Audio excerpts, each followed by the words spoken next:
sangolo kono alhamdulillahi rabbil alamin antige mu be duguma kolo sambe alhamdulillahi rabbil alamin barkata be de to mu noro lendo bani adama ka cogoya fo amunyena kito tasma konona na e kam misali era de yo e kam misali e tasma de Quran sura aya wolumlo aya shegi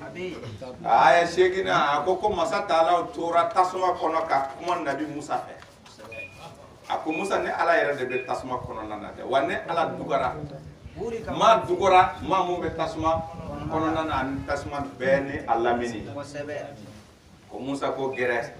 me samara ko isena itiga ala bina kuma nyamaya mo bi ila mena kuma do ida be ta afo bani adamo ako Muhammad lamin ma ako ko ne Allah yeni fo Musa e ka gere ne la aka gere na ka gere tasma ina aka ne alamini ako ko ayene ala minen ay sra ne ala nya aka gere nila Quran surata aya bi saba ani duru urita waaw Al-Quran surata bi saba suratul Yunus aya bi saba ani duru ako ala kirama ko ay adama dewo aka sira ne aka gere nila ni bi sira fa munye ibi boli dewo e man kan te ka gere fa na ibi sira fa munye o to man ni be fa mu chogodi ni ye de ye ni abe munuma walma atakamalen kura ni ale saye abe kunda sala wa abe samene de nama nyama doro abe ta samene wa sura an to be ka an fufu ka bo e serate ka ambe yere nyini barawo bolo da to mamina ale be gere sala mun de ko sa be gere sala ale te sado ambe sa don de na ya sokodro aka chala fe o ye bieti kale donc o hokum de koson e be femun don ni te fendo iti se ka avaler don la donc alaba ayira bange an ye tasma kono ka ayira kofo nabi Musa ye ayira ya ayira bange noro kono na Jibrila ka sira fa ayira bange nabi Muhammad ye ka ayira kofo anga ale ala don kono na ye ale ala don kanga sira ale nyeme aka siranya ni ambe sira fa munu nye ni ka boli ale contraire de ni ala don ki ka gera ale la ale nema de o ko so Al-Quran sura muga ni kele suratul anbiya e chapitre muga ni kele c'est ça a verset bi woro ani kononton akumana Musa fe akumana nabi Ibrahim fe ko fana e tasma de to man meno ye Ibrahim bla tasma konona na ko tasma ka ke kisi mati gere tasma na tasma be ma jini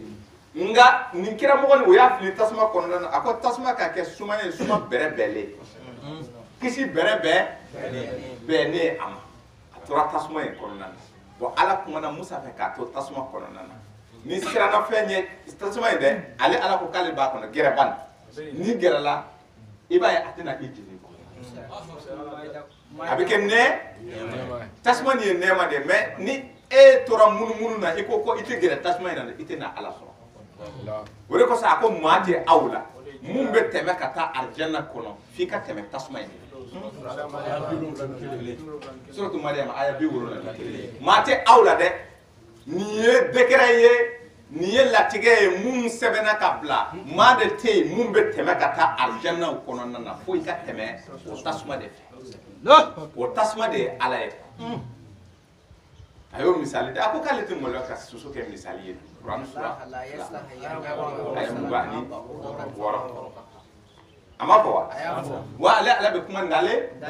wa tilkal amsalu nadribuha linnas wa ma yaqiluha illa alalimuna Quran sura muga ni kono suratul ankabutu abinan sawa ne aya saba ko ala be kuma abinda le ndo bushi zana ale be zana de bushi ne zana do ye kwa na fora ye ki mo si yere de te mu beta arjana kono fika teme jahannama fe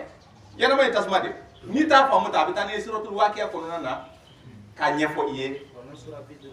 awɔ a ko yala tasuma yiri a bɛ ka yiri minnu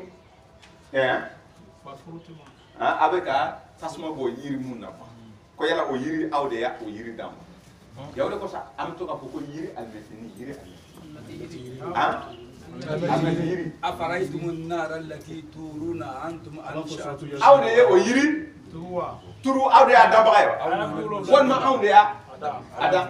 ale ye ɲininkali kɛ suratu waqi'a tasuma a ko a bɛ sɔrɔ ka jigin a ko o tasuma misali tɛ dɔ wɛrɛ ye dɛ tasuma ye magoɲɛfɛn ye aw ma a dira aw ma k'a k'aw mago ɲɛ an bɛ to k'an ka tew sigi n'a ye an bɛ to k'an ka tobiliw kɛ n'a ye o da wa komi tasuma in yɛrɛ di kun dɛ ko jahanama mun bɛ k'a fɔ ko anw ala bɛna mɔgɔw don mun kɔnɔ dɛ k'a misali dɔ ye nin ye nin mun b'an bolo nin olu dun ko nin y'a bi wolo ko a yɛlɛma ko violon plan kɔnɔntɔn na ko o fana na ko n t'a dɔn cɛ kabako don dɛ a kolen donc o fitinin de sera ni a bɛ siri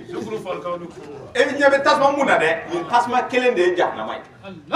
ala ko jahanama mun bɛ ka ko ɲɛfɔ anw ɲɛna ka sigi dɛ ni an ma ɲuman kɛ k'an bɛ taa don mun kɔnɔ ni an ye juguman kɛ an bɛ taa don mun kɔnɔ dɛ o tasuma misali ko o de ye suratul waqi'a aw bɛ yiri tasuma carin ka bɔ yiri mun na o de kosɔn alimɛtini ma ye f'i k'a carin dɛ n'i y'a carin de tasuma bɛ bɔ quoi o de kosɔn hali birikɛ kɔnɔna na birikɛ o yiriden de b'a kɔnɔna na f'i ka a carin n'i y'a carin tasuma bɛ wuli quoi donc o tasuma a dira aw ma ka kɛ magoɲɛfɛn ye o tasuma ye jahanama misali tasuma ye a ko nka o tasuma in ne y'o ɲɔgɔnna de kɛ yiri la tasuma wulilen ne ye Musa wele Musa nana gɛrɛ a ma fosi ye mankan bɔra tasuma kɔnɔ a ko k'ale ala yɛrɛ de bɛ mankan kɔnɔ mais ni ale ala donna o tasuma kɔnɔ dɔrɔn tasuma ka jenini dɛ a b'o jenini de bɔ yen k'a kɛ nɛɛma ye ala bɛ se fo la dɛ kasɔrɔ tasuma dɔɔnin don ni jenini de ye mais ni i donna a kɔnɔna na ala ɲinitɔ la dɔrɔn a bɛ kɛ kisi ye quoi o de kosɔn a ko Ibrahima k'a ma k'a ka kɛ kisi ye kuni bardan wa salaman ala o la kɔrɔna ni an kana siran kɔrɔna ɲɛ quoi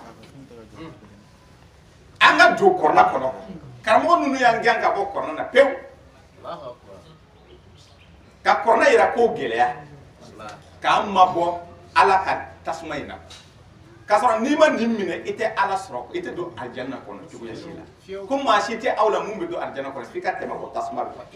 donc mɔgɔ dɔw hakili la ko o ye jahanama yen fɛ kiyama don mɔgɔw bɛ don jahanama kɔnɔ non o tɛ n dalen de don ala ka an dɛmɛ ka taa kɛɲɛ ni n'an ye kalo bila tile boli nɔfɛ le 12 novembre kalo san 2021 an bɛ ala tanu an bɛ bɛɛ lajɛlen fo ka bɛɛ lajɛlen waliɲuman dɔn sahidu kelen kelenna bɛɛ minnu bɛ Mali kɔnɔ ani minnu bɛ Mali kɔ kan an ka an banba ni a ma ɲɛ e bɛ ala ɲini ala bɛ ɲini nin de kɔnɔ ala tɛ ɲini fan wɛrɛ fɛ fɛn o fɛn n'a fɔra i ye ko ala de don ni i taara minɛ mun tɛ kɔnɔna ye ko fu b'i bolo laissez-moi ala vous ne vous appuyez sur rien tant que vous ne vous conformez pas à la Torah et à l'évangile et à ce qui vous a été descendu de la part de votre Seigneur. Vous ne tenez sur rien. Oui. Suratu aya donc ala ko de bɛ ka an fara ɲɔgɔn kan an bɛ ala barika da ala mun ye an kɛ kuranitigi ye k'a sa ala k'an ka lɔnni ji di a kɔnɔ an ka a ka kɛ nisɛnu ye ka bila an dusukun kɔnɔna na mun kosɔn an ka ala minɛ ka taa o cogoya la parce que ala ko ale bɛ maanifin ni i sɔnna ale ala ye ale bɛ nisɛnu de bila i la o nisɛnu de ye rahama ye sura 12 verset 53 Yusufa b'o kibaruya di a ma tuma min na muso in y'a porokoto a tilara muso in na tuma min na ale yɛrɛ taara ka kuma ala ye nisɛnu bila a la a kuma na a ko tiɲɛ don ko ko ale yɛrɛ porokotara de koyi kono ta ale ka cɛsirite ale ka cɛya ma ale tila muso in na n'o tɛ ko ni mun bɛ ale la ni fila de bɛ bani adama na n'a fɔra ni fila a faamu a ko ni dɔ bɛ yen ni a bɛ maa yamaru juguman na ni dɔ bɛ yen a bɛ maa yamaru ɲuman na ni mun bɛ e la a bɛ diviser ka taa fila de la shetani bɛ ale la nabi ɲumanya bɛ a fɔ cogo di ɲumanya bɛ ale la juguman bɛ ale la donc o juguman ni ɲuman olu de bɛ ɲɔgɔn sama ni de bɛ maa yamaru i ka juguman kɛ ni de bɛ maa yamaru i ka ɲuman kɛ ko nka ni yɛrɛ samanen bɛ mun na dɛ mun ka di ni yɛrɛ yɛrɛ ye o ye ko an ka juguman kɛ i y'a ye ko fo ni ala hinɛna mɔgɔ mun na donc ni a hinɛna i la a bɛ dusukun de filɛ donc ka sɔrɔ k'i kanda ka taa kanda fɛn in ma ni o ye kuranmu ye ni o kɛra dɔrɔn o kumakan in bɛ kɛ ni senu ye ka bila i dusukun na ni dɔ in y'i yamaru juguman na dɔrɔn i b'i hakili jigin ne ye kɔrɔmatigi ye dɛ nin ko ninnu dɔw bɛ sɛbɛ ko fɛ nin ye lagosi ye ma dɛ ni dɔ in b'o o f'i ma o ni senu de don ka dɔn i bɛ sen sama ka bɔ o ko la o de ye kuranmu ye quoi ni o ma sabati i dusukun na hali sisan kɔrɔna kalan ni senu ma don i la a b'o cogoya la ni senu donna mɔgɔ mun na dɔrɔn ala bɛ rahamatu nɛɛma de bila ye donc a bɛ to ka i yamaru ɲuman kɛ la ni juguman kumaw nana dɔrɔn a tɛ sɔn hali ni a ni y'a yamaru a bɛ tila ka muruti quoi n ka cɛ ne ma miiri ka fɔ i fana bɛ sɔn nin ko sugu ma e m'a ye sayidu karisa ninnu bɛ yen sayidu n'u ye nin mɛn a lebu ka bon dɛ donc a ni dɔ ye bɛ kuma fɛ donc a b'a fɔ ko cɛ ko ɲɔgɔn sen bon na o de da ka di a b'o cogoya de la a ye kɛmɛ fila ni a ye kelen donc o la an bɛ ɲininkali labila parce que an bɛ to ka fama baro ma ɲininkali baro mun ka di kojugu parce que sayidu sigilen bɛ dɔw bɛ hakilina b'u la k'a fɔ dɔw bɛ ɲininkali b'u fɛ o bɛ dɔw bɛ o tɛ wasapu sira ninnu fɛ bɛɛ tɛ wasapu siraw fɛ bon bɛɛ fana ma sɔn ninnu sɔrɔ mɛ n'a a ma ɲɛ o bɛ to ka na yan ni nana yan tuma dɔ la n'an ye kumaw labila u bɛ kuma ta hakilina mun bɛ o la o bɛ to ka ɲɛfɔ an ɲɛna donc an bɛ don kuranɛ kɔnɔna na k'a woloma an bɛ se k'a tigi bila sira cogo min na an bɛ o de kɛ a la donc o bilasirali hakili jigi de don ale ma hakili jigi de don anw yɛrɛ kun ma kuranɛ sura 51 aya 55 Wasakir fa inna zikra tanfa'ul hakili jigi kɛ Muhammad Lamin hakili jigi bɛ muminu nafa mais hakili jigi bɛ kɛ ni jumɛn ye Wasakir bil Qur'an hakili jigi wajibi bɛ kɛ ni kuranɛ ye kuranɛ sura 50 verset 45 mɔgɔ min bɛ siran ala ɲɛ o la a na segin a fɔ dɔn an bɛ wajibi kɛ ni kuranɛ ye an bɛ ala barika da an tɛ wajibi kɛ ni bugari ye mɔgɔ foyi tɛ bugari la an tɛ wajibi kɛ ni lakadari ye an tɛ fikiw ko kuma fɔ aw ye yan mumata maliki ko kuma tɛ yen ala barika la alhamdulillah a fɔra ala kira ɲɛna ko fa zakir bil Qur'an n'a ka wajibi kɛ ni alkuranu ye ala kira dun kɛra ladege la sɔn laqad kana lakum fi rasulillahi uswatun hasanatun liman kana yarju Allah wal yawmal akhir suratul azabi aya 21 donc an kɛra ala kira ladege bagaw ye an fana bɛ wajibi kɛ ni kuranu ye n'an bulokɛra ka jɔ yɔrɔ min na an bɛ ala wele ala an débloqué dɛ parce que kiramɔgɔ in tɛ yen n'i ma ni senu don an na k'a débloqué a ma ɲi a dɔnni yɛrɛ ta ye kuranɛ sura 2 aya 282 k'an ka ko ni maa siranna ala ɲɛ k'ale yɛrɛ de b'i kalan ale ala yɛrɛ de b'i kalan ni ale ala b'i kalan a b'i kalan façon bɛɛ fɛ a bɛ Melkisedeki ninnu ci ma a bɛ mɔgɔ façon bɛɛ ci ma k'i kalan an delila ka kotuba dɔ kɛ Melkisedeki nabi Musa ka kalanmɔgɔ kuranɛ sura 18 aya 60 ka jigin alhamdulilahi rabbil alamin o don an tun wulila ɲininkali dɔ kan Cheikh Tidiane an ka sayidu ɲɛmɔgɔ Cheikh Tidiane Tarawele ɲininkali dɔ tun bɛ a bolo an bɛ tɛmɛ ni i ka ɲininkali ye Cheikh Tidiane walima dɔ de tun ye ɲininkali kɛ a tun ye ɲininkali kɛ an bɛ seli cogo min na ko fatiha kalan o kalan an bɛ to ka aya dɔ de d'a kan ko a tigi y'a kanu ka o dɔn tuma o tuma n'an ye fatiha kalan an bɛ alhamdulilayi lezi lam yattakhidh de kalan jogo ninnu bɛɛ o bɛ taa ni ka segin kɛ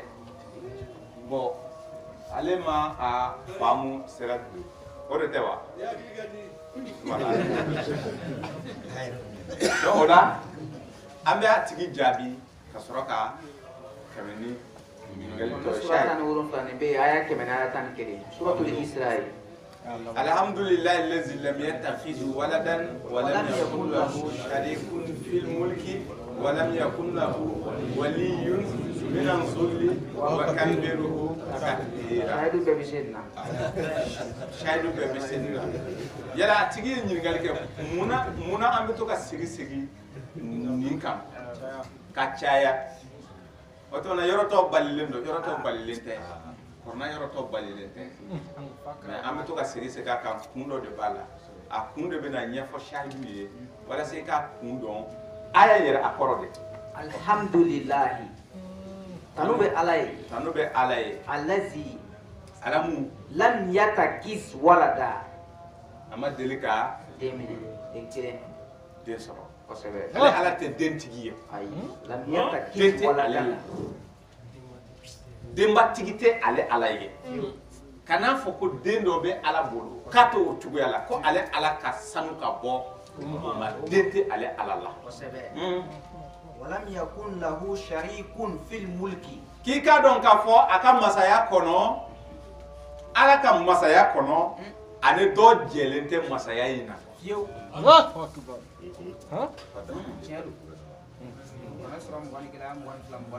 Gouvernement d'union nationale o tɛ ale Ala fɛ. Ouais, il faut qu'il y ait l'exécutif, le législatif et le judiciaire. O tɛ ale Ala fɛ. Les trois pouvoirs jamana kɔnɔna na masaya saba bɛ yen minnu bɛ président ani a gouvernement u bɛ wele ko exécutif minnu bɛ yamaruw a bɛ fɔ cogo di exécutif minnu ye ka exécuter ka c'est-à-dire ka baaraw kɛ waliyabagaw jati il y a le judiciaire wa an ka kɛ il y a le législatif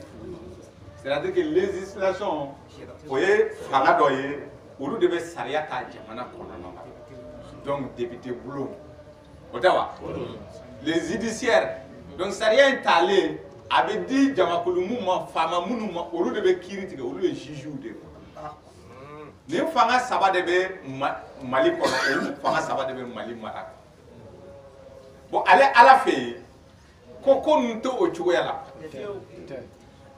le pouvoir législatif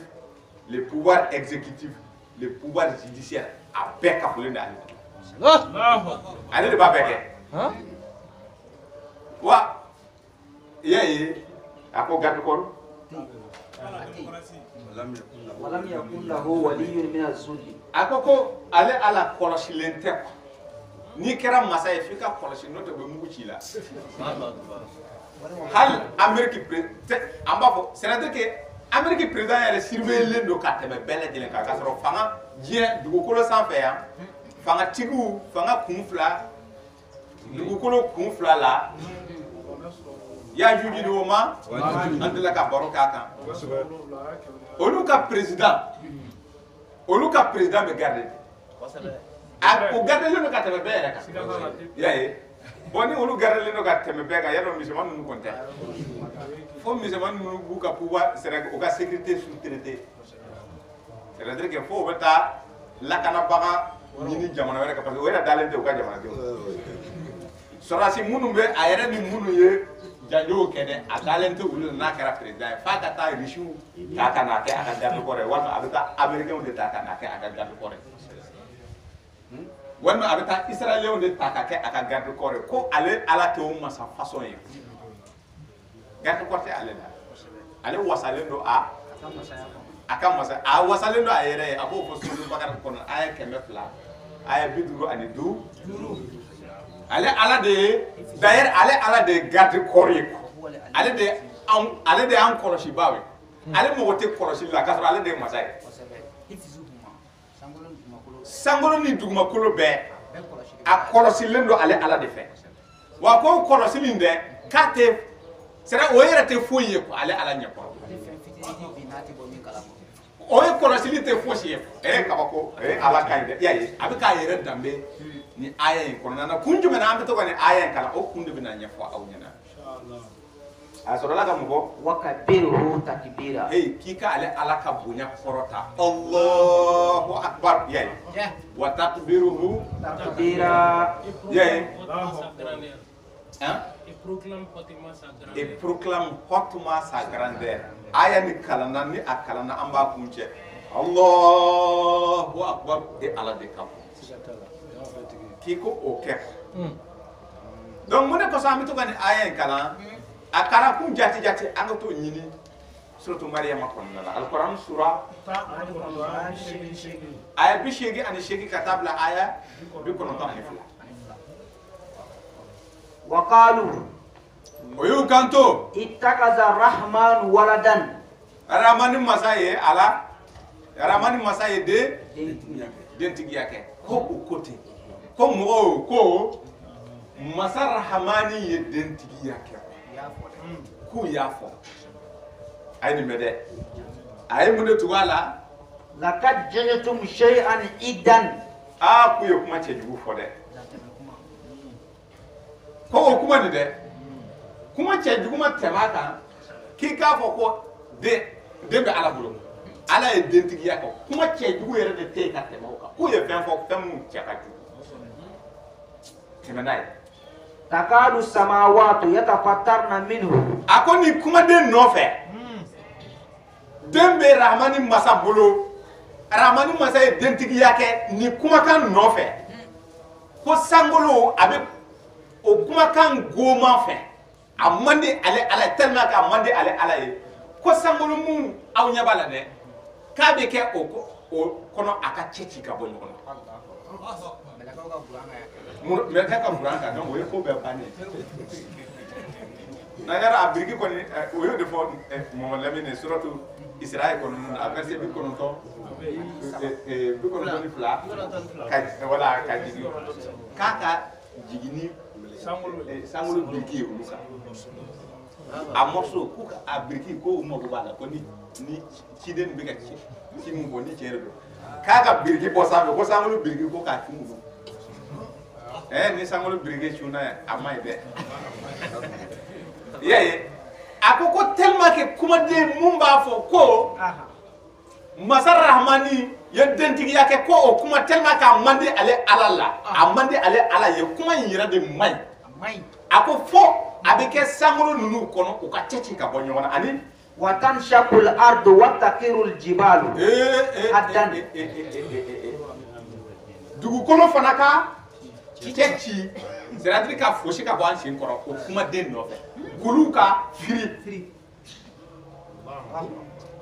sankolo ka cɛ ci ka buru dugukolo ka cɛ ci ka firi k'olu ka firi o dugukolo nɔfɛ ni kumaden fɔli kama tellement que a man di ale ala ye ne cɛ an kana fɛn kɛ mun man di ala ye sa cɛ a bɛ k'a fɔ ko a man d'a ye kana kɛ sa ne kabako dun dɛ a bɛ sɔrɔ ka mun fɔ an da'aw lirrahmani waladan k'a sɔrɔ a tɛ bɛn cogoya si la Rahamani masa aka den di Rahamani masa c'est que an k'a fɔ mɔgɔw ka to k'a fɔ ko den bɛ ala bolo kan ko a tɛ bɛn yɛrɛ de kam ayi a tɛ bɛn wa ma yanbaghi lirrahmani an yatakiza waladan y'a ye a tɛ bɛn a tɛ bɛn cogoya si la a den ka di ala ma. Et ils ont dit, le tout miséricordieux s'est attribué un enfant. Le tout miséricordieux. Le tout miséricordieux s'est attribué un enfant. Ah. Vous avancez certes là une chose abominable. Peu s'en faut que les cieux ne s'en trouvent à ces mots. s'entoure à ces mots, que la terre ne s'effondre et que les montagnes ne s'écroulent, du fait qu'ils ont attribué un enfant au tout miséricordieux, alors qu'il ne convient nullement au tout miséricordieux d'avoir un enfant. Surat 19, verset 89 à verset 92. Ni kuma famuna. Donc c'est ça. A bɛ sɔrɔ ka kuma ni tigɛ ye. A bɛ taa kuma dɔ f'i ye suratul Nisa kɔnɔ an ka t'o ta. Aya 100 aya 70 aya 1. Aya 100 aya 70 ani aya 1. Ya ahlal kitabi. Aw minnu kɛra kitabu tigiw ye. La taghlu fi dinikum. Cɛ a ye tiɲɛ fɔ sa diinɛ in kɔnɔ sa. A ka tiɲɛ fɔ mɔgɔ ye diinɛ kɔnɔ sa. Wala taqulu ala Allahi ila al-haqqa. A kana fɛn wɛrɛ fɔ Ala kan fo tiɲɛ. K'an kana nkalon ta Ala la dɛ. Minnu kɛra kitabu tigi ye k'aw kana sɔn cogoya si la ka nkalon tigɛ ka da Ala la. Ale Ala tɛ sɔn ma k'aw ka tiɲɛ fɔ diinɛ in kɔnɔ. Aw minnu ko k'aw bɛ diinɛ ɲɛfɔ mɔgɔw ye i n'a fɔ anw jɔlen filɛ nin ye an bɛ ka diinɛ lase. K'an ka siran Ala ɲɛ an kana nkalon tigɛ ka da ale Ala la. Parce que mɔgɔ dɔw sigilen olu bɛ ka lamɛnni de kɛ o. Dɔw fana de bilara u ka kalan kɛ o. Kuranɛ sura 9 verset 122. K'a man kan tɛ bɛɛ ka bɔ u ka dugu ka bɛɛ ka dugu bila k'a fɔ k'u bɛ taa Ala ko kalan ka segin ka na ayi. K'ale Ala ma o wajibiya. Ko a ye mɔgɔ dɔw bɔ aw cɛ la olu ka taa Ala ka kuma kalan. N'u ye Ala ka kuma kalan olu ka segin ka na aw bagabaga Ala ko ni ɲɛfɔ aw ye. Donc Ala ɲɛfɔ bagaw mɔgɔw ye bana in bɛ daminɛ yen parce que ni olu taara ŋaɲa fɛ lamɛnnikɛ kulo ninnu aw minnu bɛ lamɛnni kɛ aw fana bɛ taa ŋaɲa fɛ o tigi nɔfɛ aw bɛɛ bɛ taa jahanama kɔnɔna na Kuran sura 33 aya 24 ka taa bila 32 suratu Safat o tɛ wa ko u taara olu ye ɲɔgɔn jalaki tuma min na a 32nan surat 37 verset 24 à 32 i y'a ye u ko ko an bɛɛ y'an yɛrɛ sɔrɔ jahanama kɔnɔna na karamɔgɔba ninnu de bɛ ka kuma dɛ ko an y'aw fili bari sabuda anw yɛrɛ tun fililen don bon sisan aw bɛ k'an jalaki ko an de ye aw ladon jahanama kɔnɔ bon an yɛrɛ bɛ jahanama kɔnɔ ka ba cɛ aw farala sa aya 31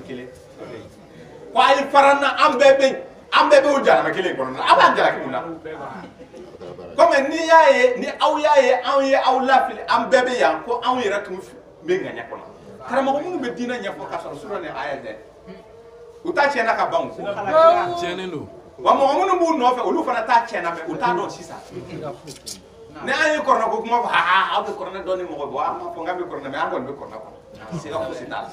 bon Ala ko bon o fili ni an filila k'an to o kɔrɔnɛ kɔnɔna na n'an kɔni ma bɔ a kɔnɔ kɔrɔnɛ sura 2 Bakara aya laban a ko k'ale Ala tɛ an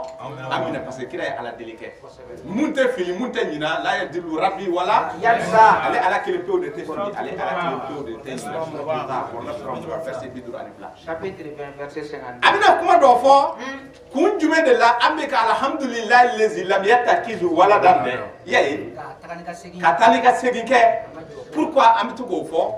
donc sisan a bɛ ka baro ni sama an bɔra suratu Mariyama kɔnɔ k'a fɔ ko den bɛ Ala bolo a man d'a ye a y'o kuma fɔ fo lahala mun bɛ to ka kɛ ni a fɔra ko Rahamani masa ko a ye dentigiya kɛ lahala mun bɛ kɛ ale Ala la ani sankolo la ani kuluw la ani dugumakolo la a y'a bɛɛ ɲɛfɔ mais n'a bɛ sɔrɔ k'a fɔ ko hey anw minnu ye kitabu sɔrɔ k'aw ka tiɲɛ fɔ diinɛ in kɔnɔna na a kana fosi fɔ Ala kan fɔ a ka kɛ tiɲɛ Innamal masihu Isa ibn Maryama. Nabi Isa Maryama denkɛ in tɛ wa Rasulullah. Ala ka ciden de don i n'a fɔ suratul Fati Kuran sura 48 verset 20 kɔnɔ Muhammadun Rasulullah Muhammadu ye Ala ka ciden ye cogo min na ko Isa Rasulullah Isa Nabi Isa ye ciden de a y'o de fɔ Wa kalimatuhu alqaha ale ka kumakan de don ale ye mun kɛ adamaden ye ni senu de don ruhu de don ale ye a kɛra ka taa Maryama ma a kɛra den ye minnu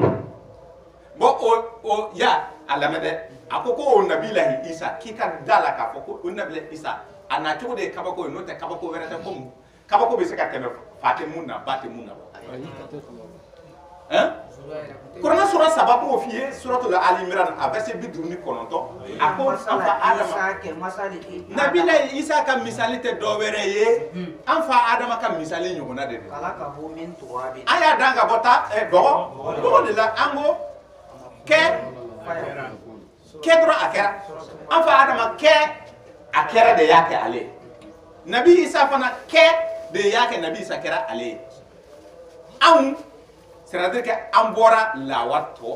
de la cɛ ni muso ka sira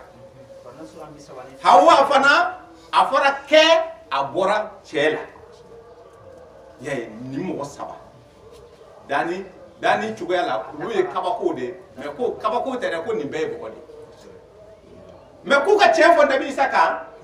k'u ka tiɲɛ fɔ mɔgɔ minnu bɛ to k'a fɔ Nabi Isa ye Ala den ye a bɛ k'o de fɔ k'u ka tiɲɛ fɔ Ala kan dɛ diinɛ in kɔnɔ k'u ka tiɲɛ fɔ k'u kana nkalon da ale Ala la dɛ ko Nabi Isa ko tɛ wa ko Nabi Isa Mariama denkɛ in tɛ wa a ko Mariama denkɛ ale ka kumakan ye wa Ala ka ciden de Nabi Isa ye fa aminu billahi wa rusulihi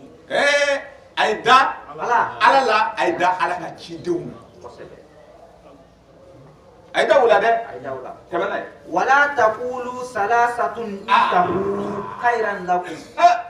kuma filɛ nin ye sisan a ko a kana fɔ cogoya si la saba a y'a dabila a y'a kuma yɛrɛ de dabila ko a hɛrɛ ka bon an ma dɛ saba ye jumɛn la Trinité le Père le Fils et le Saint-Esprit Ala fa nisenu ani den ko aka a saba fɔli dabila k'a dabila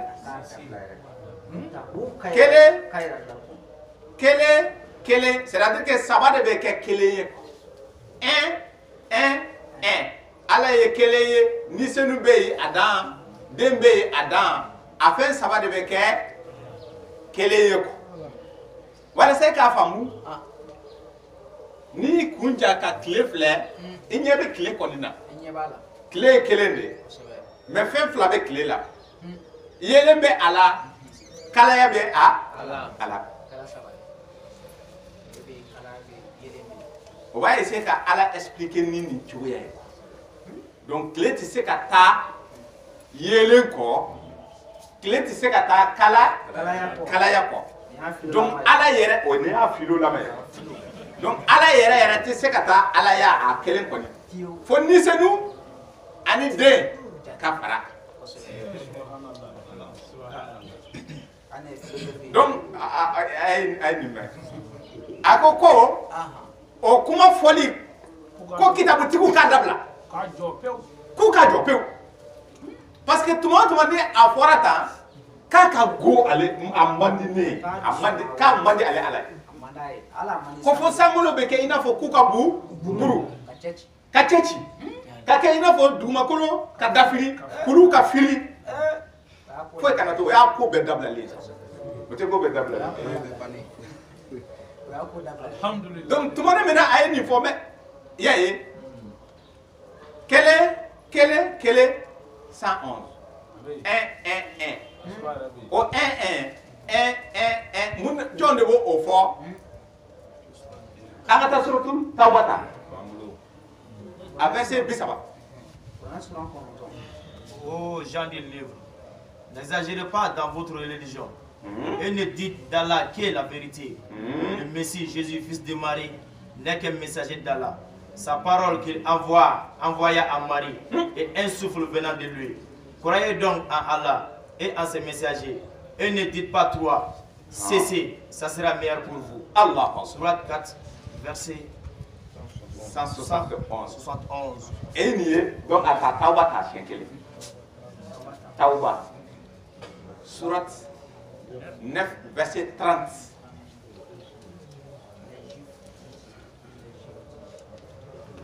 Et les Juifs disent,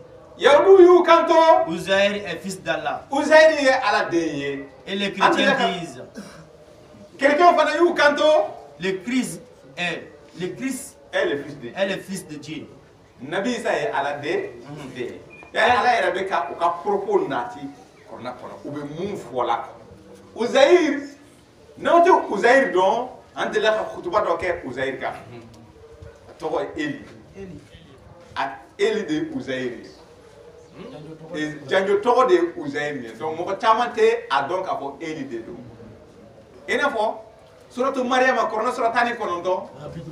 Aya bidur ni segi Israël be ko. Mais mo chamanta do Israël de ya kubay. Korafo bi ka fo. Fi ka ke kitabu duke. Wala sai ka ni faran fasiya soro. Donc ko yawdu ko Uzair ye ala de chrétien fana ko Isa ye ala de. Chrétiens disent le Christ est fils d'Allah. Arabu fana ko ala ti se ka ke kelen. Ala ye Allah ta ye. Allah ta de ala ye. Al uza be faraka al manata de be faraka. On a surah Bidruni saba ayatan konondo ayam muba.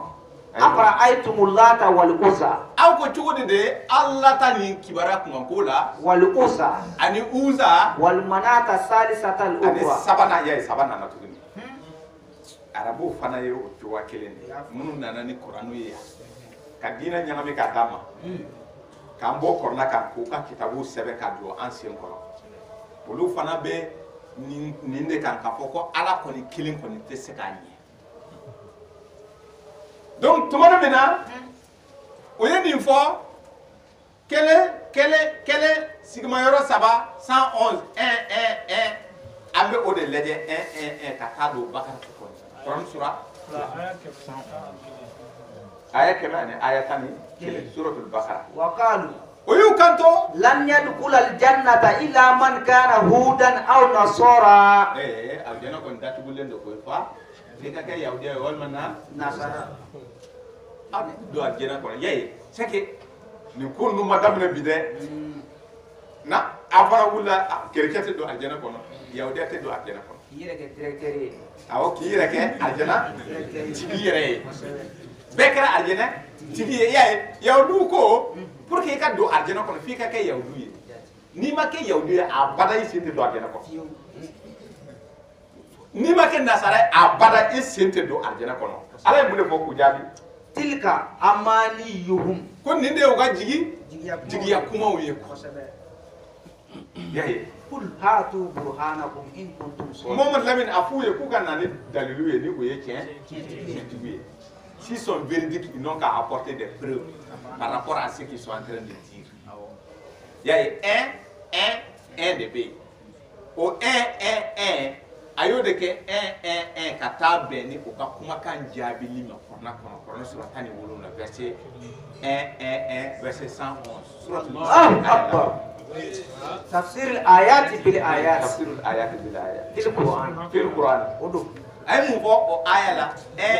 111 la ay mu ndeke sisan akoko 110 am se ka tamle 110 la ako wala seli kono na wala tajhar kana perni seli kalankaye wala tuqafi biha wabtaghi bayna zalika iba sabila. perebe tablacha Chamanjela. seli kalam bebe ke hake de la pa iti perna e kujuwa ita gundo fana ako ki kana perna e ki kana gundo wala ikanga ke chugodi ko abla chamancela seli kalam bebe bla chamancela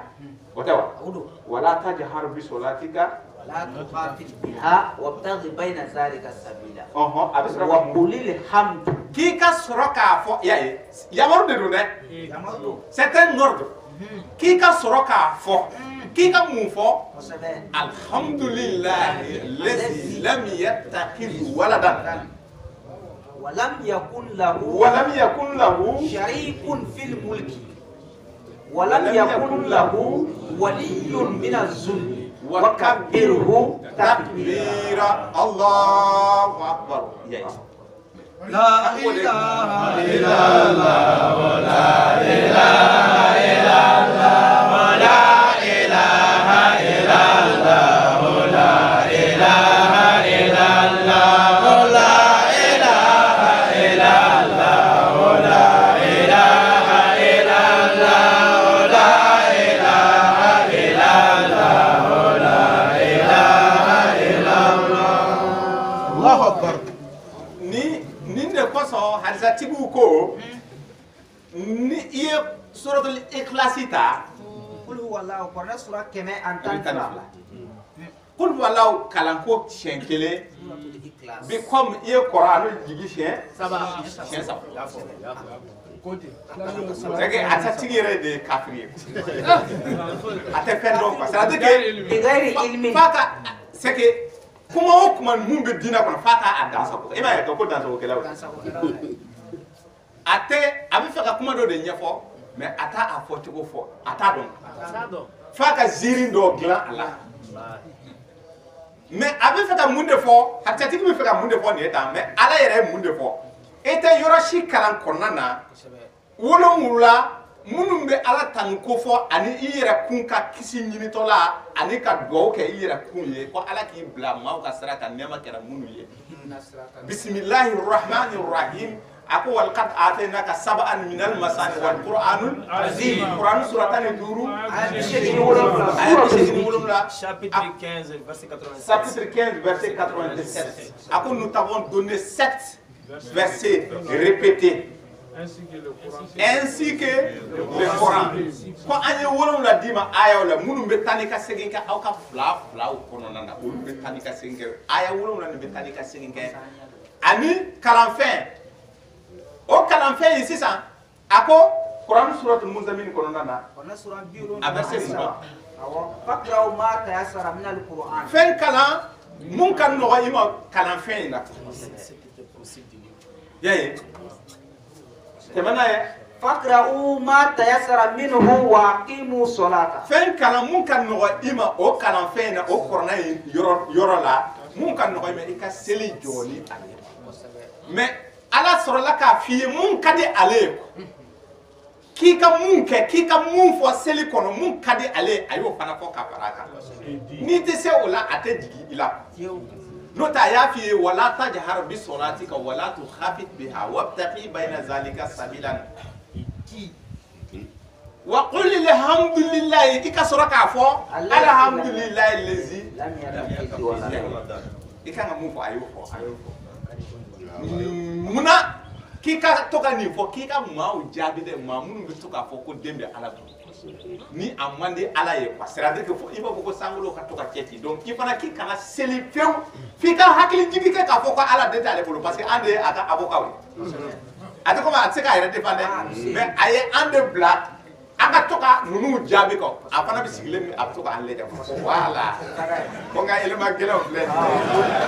tuma o tuma aw dangaden ninnu n'aw ko ko den bɛ ne ala fɛ olu fana bɛ to k'aw jaabi kɔ ayi ko den tɛ ala fɛ dɛ fo mɔgɔw fana de k'a sɔrɔ dugumakolo kɔ k'a yan an bɛ yan K'an wele ko Hizbullah. kuma bɛ ka faamu wa donc aya ni valeur b'a la a ka bon hakili ma aya ni valeur de b'a la k'a fɔ i ye nin de ye seli mais n'i tɛ se o la i bɛ taa fɔ yen fɛ i b'a fɔ huwallahu ahad Allahu samad lam yalid wa lam yulad wa lam yakun lahu kufuwan ahad ya a seginna kuma kelen kan mais ni kana fɔ qul huwallahu dɛ ayi ni ko qul huwallahu i ka seli kɔnɔna na e m'a fɔ ko ala ye kelen quoi e ko de e bɛ ka maa dɔ de yamari k'a k'a fɔ qul a fɔ qul kɔrɔ de a fɔ di jɔn k'a fɔ e bilara k'a fɔ e fana bɛ maa wɛrɛ de bila k'a fɔ sisan e y'i jɔ ala ɲɛkɔrɔ e man kan tɛ fɔ ko qul bilen i b'a fɔ huwa Allah ala e de ye kelen aha mais n'i bɛna maa dɔw ladɔnniya mun kan ka fɔ i b'a fɔ qul hu Allahu ahad a fɔ ko ala ye kelen o ye sisan i bɛ ka maa wɛrɛ de kalan i bɛ ka maa wɛrɛ de ladɔnniya ni senu ni o ye Jibirila a tun bɛ ka kira ladɔnniya cogo min na a ko kira ma ko a fɔ de qul hu Allahu ahad Allahu ahad. donc sisan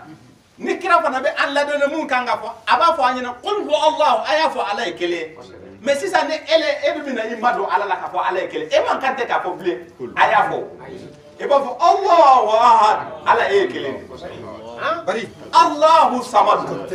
i sama an sɛbɛnnen don e ala de la mais ni ko ko a fɔ ala ye kelen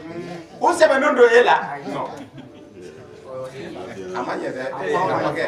ala k'i man kɔrɔ mais y'a ye u bɛ nin ko to ala o kala hali su bɛ n'u taara kaburo sereke ko comme aya ni ka bonka akalan ko kele mais comme il corona digi chien ça va donc o be corona digi donc nous ya ke chien tani kele avec comme o corona digi chien chaman Monsieur Barry, quand tu ansar là. Qui tu ansar là? Non, quand tu connais pas. Non, t'as pas quoi attends, t'es maintenant. Parce que au tien de pas, tien de, t'es maintenant. Ansar koro. Voilà. Ma hal sisa ye ansar koro ala. Deme ñogon ka. Mais ton tumbe nous be ansar. Et tumbe tuma mina aha. Dimanche, le couleur là kana ke. Voilà, que maintenant qu'il est. Mais avec toi, il faut Allah. On pas faut couler. Coule voilà. Ah, monsieur Roy. Ah, monsieur Dofio. On peut couler deux fois. Bon, hakem il m'a dit, on multiplie par 3 encore. Ah, ben, on a. On est tombé, Halsisa. On va pas attendre. Aïe, hakem qui coule là. Parce qu'on fouille. Attends, au chocolat. Aïe, ni yoro ni famwa. Donc, alhamdulillah lezi ani suratul ikhlasi ulu de betani nyoma donc ni don ka gele ima doron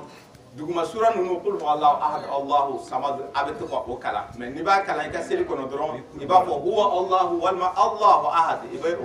o ta ka jigi abe comme tangana sura nunu a'udhu bi rabbil falaq a'udhu bi rabbin nas tangana sura do mo ta akala chugo don bu jole do to ka ko la a'udhu bi rabbil falaq a'udhu bi rabbin nas donc ni uyu bondoron korte bu mine parce que j'ai des afara ko tanga ni ala fe donc yani ka ko a'udhu bi tanga ni e ko qul a'udhu ay qul a'udhu bi ye aya ni la ni neutraliser kana ema e ka ma were de ya maru ate baraka e kan parce que ema tanga ni yaye ebe ka ma were de la donia a ketugo la donc si ça ni e kange imado ala la iba fo a'udhu bi rabbil falaq a'udhu bi rabbin nas wala abo tuga la kata furi abe inna fa abe mbe kana ni abo tuga la wala ame temene ni ngal to ebe kelenge jati abe na kalam fa shay Salam alaikum. wa alaikum salam Ne ta comme kansi donc ko inta fam fela quoi parce que an bela jile bulu da ro seli ne bon abe fo ka fo ko seli dira ala kila ma sanfɛ ne ma ni kisi ba shay voilà bon parce que o kuma kan ne an ye siga kan de siga mame salam alaikum ouais seli ko ale babu de ka gɛlɛn kosɛbɛ parce que an bela jile tigɛ filɛ dalen seli de kan bon an bɛɛ lajɛlen y'a kalan n ka kitabu caman kɔnɔ k'a fɔ ko seli dira ala kira de ma sanfɛ ne ma ni kisi b'a ma bon o la e bɛ se ka mun fɔ an ye o la de misali naam Traoré moto kamata.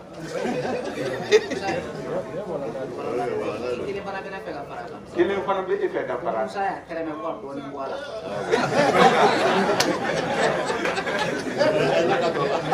Alhamdulillah an bɛ kalan fɔ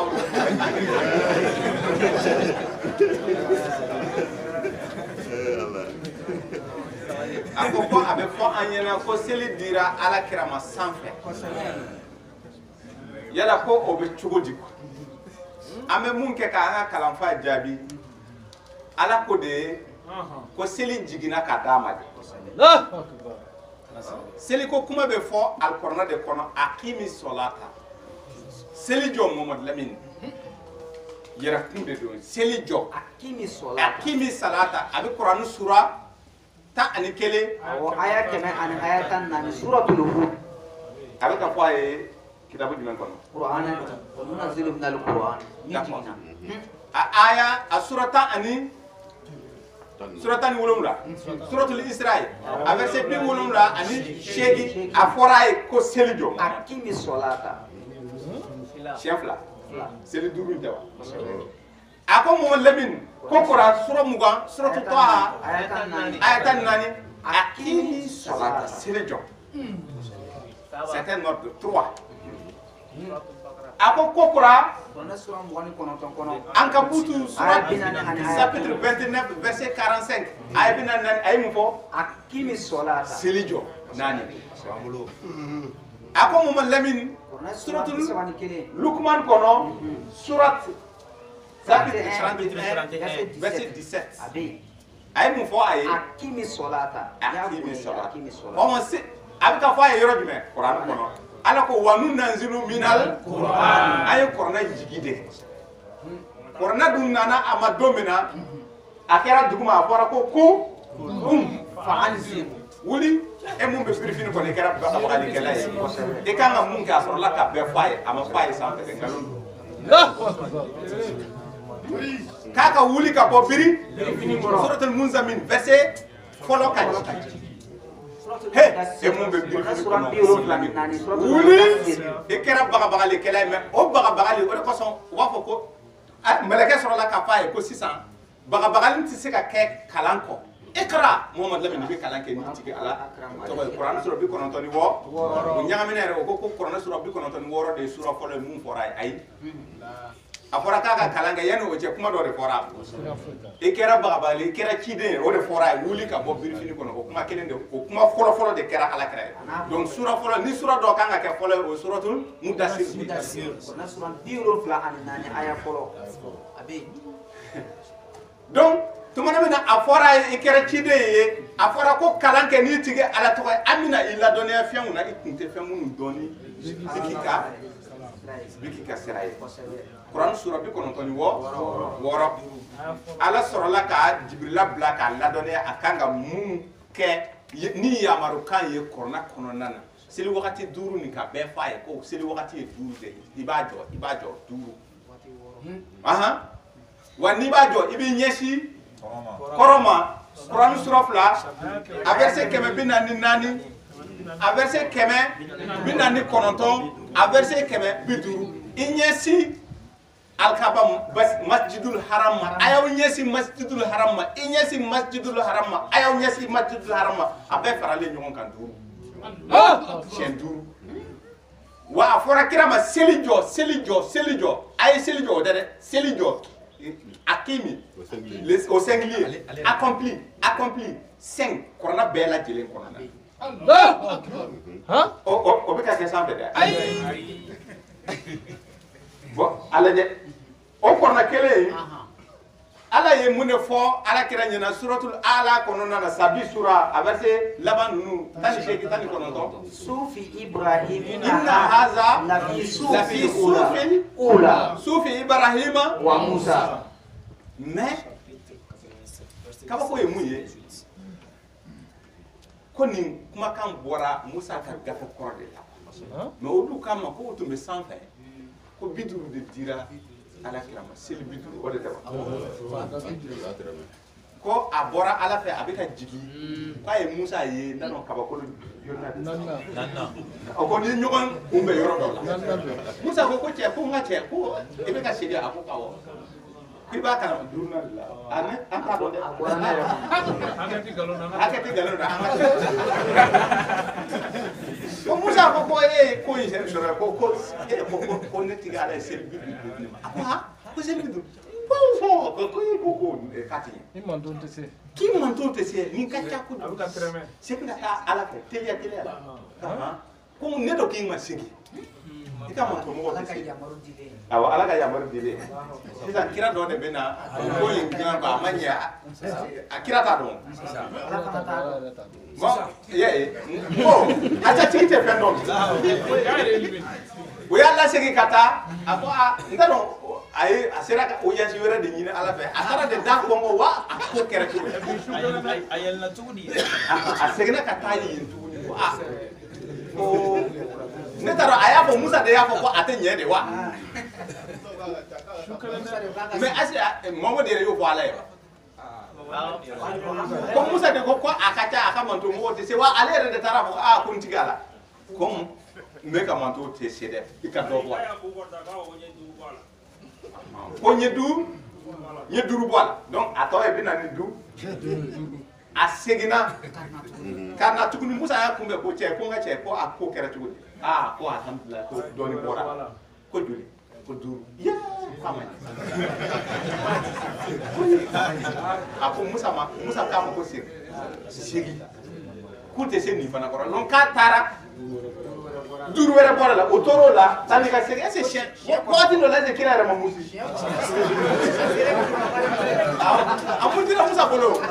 duuru selen ko i ka mantow bɛ se duuru kɔrɔ quoi k'a ka segin a fɔ ko he ko Musa ko cɛ ko bɛɛ ka ɲi bonya kɔnɔ a ko ne tɛ se ka taa Ala fɛ bilen Musa ko mais pourtant a ka girin dɛ ko a na kɛ mun ye a bɛna ko ye n'o tɛ ne kɔni tɛ segin bɛɛ bɛ ka kɛ su kelen bɔ nin bɛɛ ye siriw de ye bani Adamaw ye Ala ka kuma bila donc u bɛ taa ŋɛɲɛ fɛ wajibi bilen seli ma di Alakira ma sanfɛ kuma tɛ k'a k'a tɛrɛmɛ kira yɛrɛ de ye Ala deli a ko i ka nɔgɔya don parce que Musa ka kiri ninnu ka ca kira Musa ninnu ka kiri an delila ka faamu sigi yan wala an ka dɔ sigi a kan a ko i bɛ nɔgɔya don an ka kow la dɛ Ala sɔrɔ k'a fɔ ko kana doni da ne kun na i n'a fɔ i ye doni sigi manto tɛmɛnenw kun cogo min na a ye nin fɔ Ala ye nin dɔn nin surunna nin a y'a dɔn a yɛrɛ a y'a dɔn anw ye kɔrɔna sura fila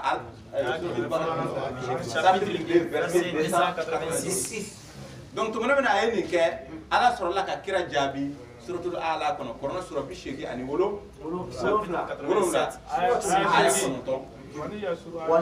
a ko ko mina nɔgɔya k'i ye k'i bila nɔgɔya sira kan aya 8 suratul A'la sabi sura aya 8 kɔrɔfɔ bɛ ka faamu wala ko in kɛra nin kɛcogo la an bɛ tɛmɛ ni ɲininkali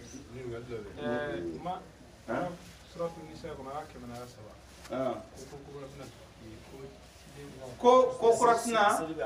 ko seli dira ale na awa inna salata kanat alal mu'minina kitaban mawquta tɛmɛna ye shayi ebe tɔgɔ fɔ walasa mɔgɔw ka se ka tɔgɔma de don Usman Kulibali bon ɲininkali min bɛ yanni n k'o kɛ fɔlɔ n'a fɔ ko Isufu ka muso min ye Isufu kun bɛ ɲini ka hakili to muso in nɔfɛ k'a laban ka muso in laban ka kɛ denmisɛnnin ko Isufu ka laban k'a fɔ n bɛ fɛ k'a dɔn ko ne ye cɛ n ka ɲininkali yɛrɛ ye min ye n ka ɲininkali yɛrɛ bɛ jaga de kan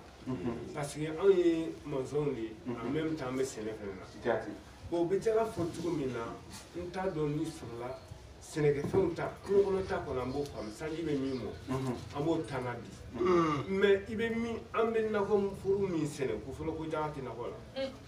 bon kungo kɔnɔ ta fɛnɛ ko fɛn minnu bɛ yen tiga ni sɔ ko jaga t'o fɛnɛ na bon an bɛ malo min sɛnɛ n'an b'a jisɔngɔ sara u ko n'i bɛ fɛn min jisɔngɔ sara ko ni sanji t'a mɔ k'o jaga la ko 20e de don parce que n b'a jateminɛ o de ye 10e partie i b'o tila tuguni fila ye donc a bɛna revenu ka kɛ 20e partie ye sisan donc o de ye o jaga ye bon nakɔfɛn min n'an b'o fɛnɛ sɛnɛ gɔyɔ ni fɛn tɔ ninnu ko jaga t'olu la bon ne bɛ fɛ ka voilà o de la jati a ye nin ɲininkali nin faamu Ala ye i jaabi muso ko Yusufa ni muso mun karila ɲɔgɔn na masamuso ni ko a ko ma ɲɛ mun kɔ ko taalen ɲɛ Ala ye muso ni segin denmisɛnniya la k'a kɛ npogotigini ye k'a di Yusufa ma a bɛ se k'a ko dɔn Ala ko o tɛ se ka kɛ Alkurani sura 22 b'o jaabi di ma suratul Haji a aya 5 ani suratul Yasin Kurani sura 7 ani 6 aya 67 a ko yala i ma bani Adama ye ne Ala ka kabako la ko ni ne y'aw dan aw bɛ fanga tɛ aw la ni aya 2 de b'o f'i ye aw lafulen don denyɛrɛnin de ye aw ye a ko o cogoya la ne Ala bɛ aw bonya k'aw bonya ka fanga di aw ma ko a dɔw bɛ sa sira la denmisɛnniya la nka a ko an ye si di minnu ma olu bɛ bonya n'u bonyana o tɛ segin denmisɛnniya la mais o bɛ segin denmisɛnniya na ni lahala mun ye o ye kɔrɔya ye ko i denmisɛnnilama hakili tun tɛ e la fitinin fanga yɛrɛ tun tɛ e la mɔgɔw de bɛ ɲɛ i ma cogo min na dɛ n'an ye si di jɔn o jɔn ma k'an b'i segin k'i nati o la kelen na mais cette fois-ci i bɛ laafo mais i bɛ segin ka kɛ denyɛrɛnin na farisogo yɛrɛ tɛ si la i bɛ laafo hakili la i bɛ laafo fanga la i bɛ laafo mais i tɛ segin ka kɛ funankɛnin ye o banna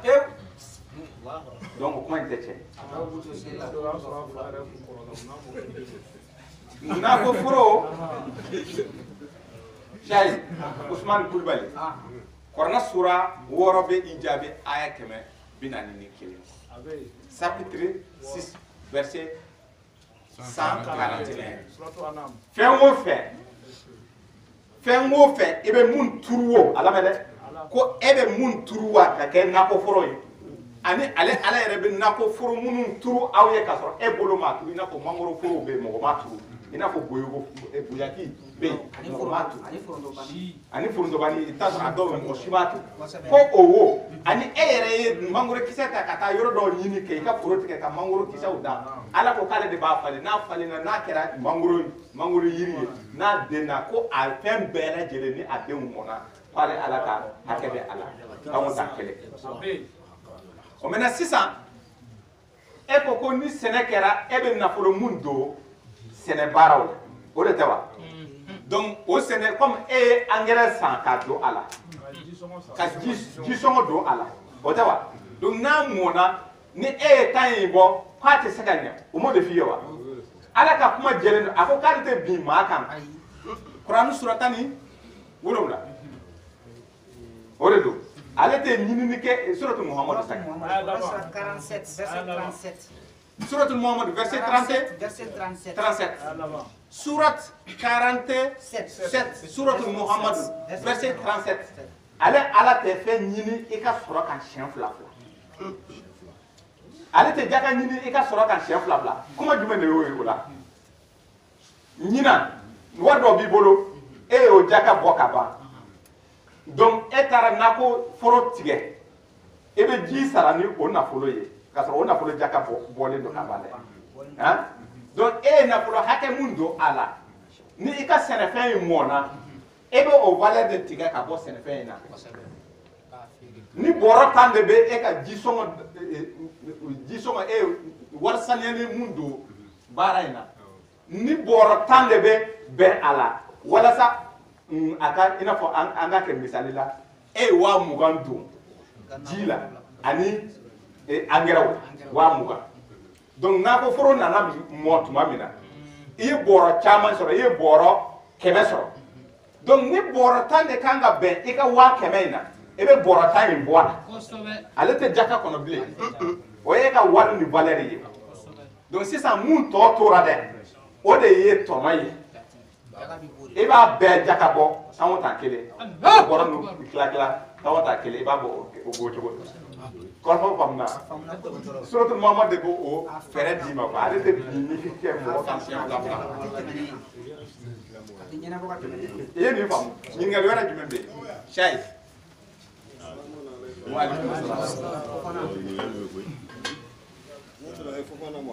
Mohamed Fofana o ka kɛ n y'a ye kuranɛ sura 17 aya 100 sura 100 ani aya 10 ko n'an bɛ don seli la an ka ala ko fɔ n'an bɛna an ka seliw daminɛ an ka kalima kɛ bon n bɛ fɛ k'a dɔn o ɲininkali fana komi nafila dara ma ko nafila ye jɔko 6 ye o nafila seli ninnu fana salamulaw la i bɛ kalima k'a bɛɛ de la ou bien i dontɔ fana kalima bɛ kalan nafila seli fana dontɔ la jɔn de y'a fɔ ko nafila ye jɔko 6 taa i sigi Fofana o ye 6nan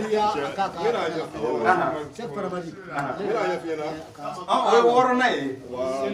seli 6nan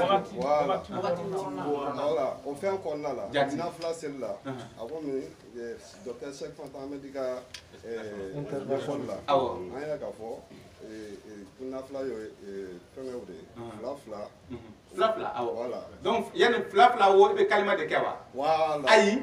i bɛ kalima de kɛ ka don seli yɛrɛ de kɔnɔ o y'a bannen ye n'i ye salamu bila n'i bɛna dɔ wɛrɛ daminɛ i bɛ kalima wɛrɛ kɛ ayi i tɛ kalima wɛrɛ kɛ kalima kelen de bɛ seli wagati kelen ta seli wagati kelen o seli wagati kelen k'i ka seliji de ta fɔlɔ Quran sura 5 aya 6 selji talen koro ko aba fi ki ka kelima ke Quran sura bi shege ani bolum la aya tan nani donc o sel wakati do anga fajiri anga ke fitiri anga ke selfana anga ke lasara anga ke safo anga ke nafila abe abo chugwa de la abo chugwa de la korfa pika famo donc ate comme joko ibina kalima ke sel wakati ni sel wakati be sel gi de sa ka foko ik joko flake be sel wakati sel gi kura ya ka kalima kura ay ato chugwa awo de ka nyingali jabi yoy bismillah ne be ka nyingali be min kan e bi togo fo mo Sumana Jabate wala hakil jibu do ne be fɛ ka walawalali dɔɔni ka kɛ kuranɛ a ka diffusion parce que u b'a fɔ ko kuranɛ jiginna ka ban san 23 kɔnɔ bon yali a jiginna kalo kelen de kɔnɔ wa ka diffuser pendant 23 ans wa ou bien 23 ans de kɔnɔ kuranɛ jiginna alhamdulillah akan nyingali fauna 23 ans ati corona fashi voilà donc kuma je ko ka kuma suriya ga nyingali ka surun ko corona sura fla bakara aya ke me bishege ani du ala ko ko aye shahru ramadan allazi unzila fihi ama fi ka diffusera samuga ani saba ama fi ka digna samuga ani saba ala mo ko fo o ye harsa ti ko kuma donc o ango tiga ka boala e ga nyingali jabi de corona jigina ka be rahmadan kado ko nana andela ka kutuba kerengena ni rasiga aka mo diffusera ka be o se ka diffuser ka be samuga ni saba chogodi ngabe ka diffuser hal sisa depuis corona jigi don fo sisa corona be diffuser de kata o mena ala kra ya diffuser ka be san joliba corona ma di idabla o la corona ko dron ko aye a hake fo aye mission ban a bana domina ko ko bi a dafara wa ko ko kira ya ka ci lase aya marla choko mina Quran suratul tahmid Quran sura bi shege ani kele aya muwa ma huwa ala al-ghaibi bidon ama fo do ci be fora ka dafa aya fo ka dafa sambina ne kono aya fo ka dan santango ala mi datu ala ple donc na fa fo cité aya ko ndira ma sambina jot nam Quran sura binan woro okay wa alaikum salam ibe toko fo moko ka do mo sen fe am to ka to to ko la nam ah jume hafsu and warsu abo mi faga do ni mi aha bonete o jabi do wako corona blema ma jazair awo abo corona kalantugo fla de be ala kon ko ko corona ye in volume fla de be corona abo fo iye Quran sura saba ase mulumla akoko aya munu jele do ani aya munu nda volume corona ye volume fla ye volume folo ko corona sigilembe aya jele de ka ani aya munu be ni ondale la made do mo mena avec kalan tugo fla bonne mo ye shay ani yoro do ala bari selu awo atiye la signé Quran kale sigo kala ko ake afsu ni ma film ah bon neto don ala de be se ga ni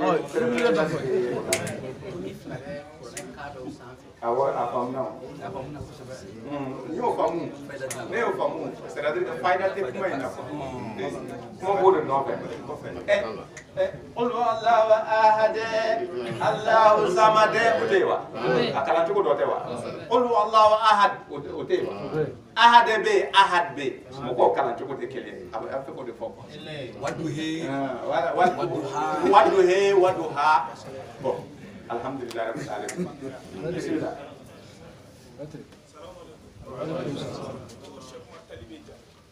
Sekumar Talibé Diané Jati Mudassir Mugani wolula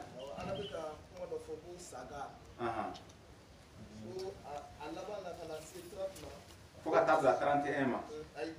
Ah bon. 19. 19 arrivés. Ne bɛ fɛ k'a dɔn u b'a fɔ ko jamanamaso dalen don 19 ans fɛ ou bien saga dɔrɔn de mɛlɛkɛ 19 de bɛ saga dɔrɔn de fɛn dɔrɔn olu fɛ yen ou bien jamanamaso bɛɛ de. Jahanamaso ye donda kelen de ye. Alkuran sura 15 verset 44 b'o fɔ i ɲɛna. A kana kɛ i kɔnɔ ko c'est comme la prison centrale là. Mais nakura prison centrale. Donda kelen de bɛ yen. Ni donna kasosow de bɛ yen. A dɔw bɛ selili de bɛ yen, dɔw bɛ fɔ dugu jukɔrɔ, dɔw bɛ sanfɛ, dɔw bɛ duguma, dɔw bɛ dugu jukɔrɔ. A façon bɛɛ de bɛ yen. Yɔrɔ mun ka nɔgɔn, c'est-à-dire que a bɛɛ ye kaso kelen de ye. A tigilamɔgɔ tɛ bɔ kaso in kɔnɔna na, kaso bonba, mais donda kelen de don. Donc o kaso nin, o kaso jati dɛ, o kaso de ye sakari ye. Sakari yɛrɛ de ye jahanamaso nin ye quoi. N'a ko ko jahanamaso, sakari ko jɔnni bɛ sakari f'i ye ko jahanamaso dɔ de don mun bɛ purutili kɛ mɔgɔw la. A bɛ mɔgɔw farikolo puruti ka golo bɛɛ buru ka bɔ. Ko mɛlɛkɛ minnu b'o o garder 19 de don. O ye jahanamaso bɛɛ lajɛlen de ye. Nka jahanama selili bɛ yen. Gardien kelen minnu bɛ so bonda ne yan dɛ, olu de bɛ gardien so in bɛ garder. Mɔgɔ hakɛ min u bɛ ɲɔgɔn fa fale alika yan an bɛ yɔrɔ min na Minakura prison ba i bɛ taa sɔrɔ Bamakɔ kura sakɛ Bamakɔ kura n'i taara nombre hakɛ dɔ de bɛ yen o bɛ yen garder kɔrɔfɔ bɛ ka faamu wa maintenant a bɛ ka jahanamaso dɔ de mankutu fɔ i ye quoi o jahanamaso kelen fana gardelen don o mɛlɛkɛw de bɛ mɛlɛkɛ 19 u ɲɛmɔgɔ tɔgɔ Maliki. Quran sura 43 aya 77. O ɲɛmɔgɔ tɔgɔ de ye Maliki. Donc jahanamaso qualité de bɛ jahanama kɔnɔna na. Jahanama yɛrɛ de ye jahanama ye. Maintenant a kɔnɔna na qualité de bɛ sakaru bɛ yen ani a ɲɔgɔnna wɛrɛw. Zahir bɛ yen. Mais a bɛɛ gardelen don mɛlɛkɛ 19 de fɛ. A bɛɛ jahanama commandement in bɛɛ ye mɛlɛkɛ 19 de fɛ. Ala k'an dɛmɛ. Assalamu alaikum. Wa alaikum salam. Muhammadu Fomba. Ne ka ɲininkali bɛ fɛn min kan, bagan minnu bɛ colo ka na i ka du kɔnɔ. Bagan minnu bɛ bɔ yɔrɔw la ka na don i ka du kɔnɔ. Jati. A dɔw bɛ se ka kalo 1 kalo 2 k'i ka du kɔnɔ i ma tigi ye a la. O kiti bɛ cogo di? Bagan mun bɛ i ka du kɔnɔ. Bagan bɛ se ka n'i ka du kɔnɔ sisan a bɛ se ka kɛ saga a bɛ se ka kɛ sɛ ye. A bɛ se ka kalo 1 kalo 2 i ma mɔgɔ sɔrɔ min nana ka na ɲininkali kɛ. Alors o kiti bɛ cogo di? A kiti bɛ Kuran sura 24 suratu Nur a verset 61. A ko ko so 27 sa aya 27 aya 27 28 ani 61 a k'i ma ko so ninnu n'i donna so o so kɔnɔ kana na don mɔgɔ kana kari ka don mɔgɔ ka so kɔnɔna na f'i ka salam de di a ka fɔ ko don n'a ma fɔ k'i ka don k'i kana don fo n'a kɛra so nin ye e yɛrɛ ka so ye a ko bonya bɛ aw ni ɲɔgɔn cɛla la sigiɲɔgɔnya la mɔgɔ minnu ye balima suru ye sigiɲɔgɔnya suru ani sigiɲɔgɔnya mun ka jan a b'o fɔ yɔrɔ jumɛn voilà suratu nisa kɔnɔna sigiɲɔgɔnya ta balima sigida ɲɔgɔnya mun ka jan mun ka suru ani mun ka jan o la sisan ni an bɛ nin kuru in kɔnɔna na ni sɛ donna yan an b'a dɔn sɛ tɛ se ka bɔ fo sukura la ka na yan donc n'a donna i ka so yan nin cogoya la i bɛ yaala sigiɲɔgɔn minnu ka surun i la i bɛ ɲininkali kɛ sɛ dɔ bɛ yan dɛ sɛ ye couleur ye nin ye a bɛ ne fɛ yan aw ta tɛ wa n'u ko k'u ta tɛ i bɛ taa sigiɲɔgɔnya minnu ka jan dɔɔni i la i bɛ mabɔ ka taa ɲininkali kɛ olu fana kɔfɛ sigiɲɔgɔnya olu ka jan i la mun bɛ i ni le mur min to yan i n'a fɔ nin kogo nin ninnu nin du ye mun ka surun voisin proche de don voisin lointain wala a bɛ se ka taa ninnu kɔfɛ i bɛ yaala e bɛ a fɔ sɛ in ko fɔ ko sɛ in a ka bon dolokɔrɔ de don a ka bon a yecogo ka ɲi jɛman de don fasi yala aw ta tɛ yan i bɛ yaala n'u ko k'u ta tɛ dɔrɔn i bɛ na i bɛ ka sɛ minɛ ala ko ne ye baganw di aw ma a b'aw mago ɲini baganw dɔ donc i b'a kan tigɛ n'i y'a kan tigɛ i b'a dun walima i bɛ i sago kɛ n'a ye ala ko k'ale bɛ maa garisɛgɛ maa mun ye ale ala ja ala y'a ci wa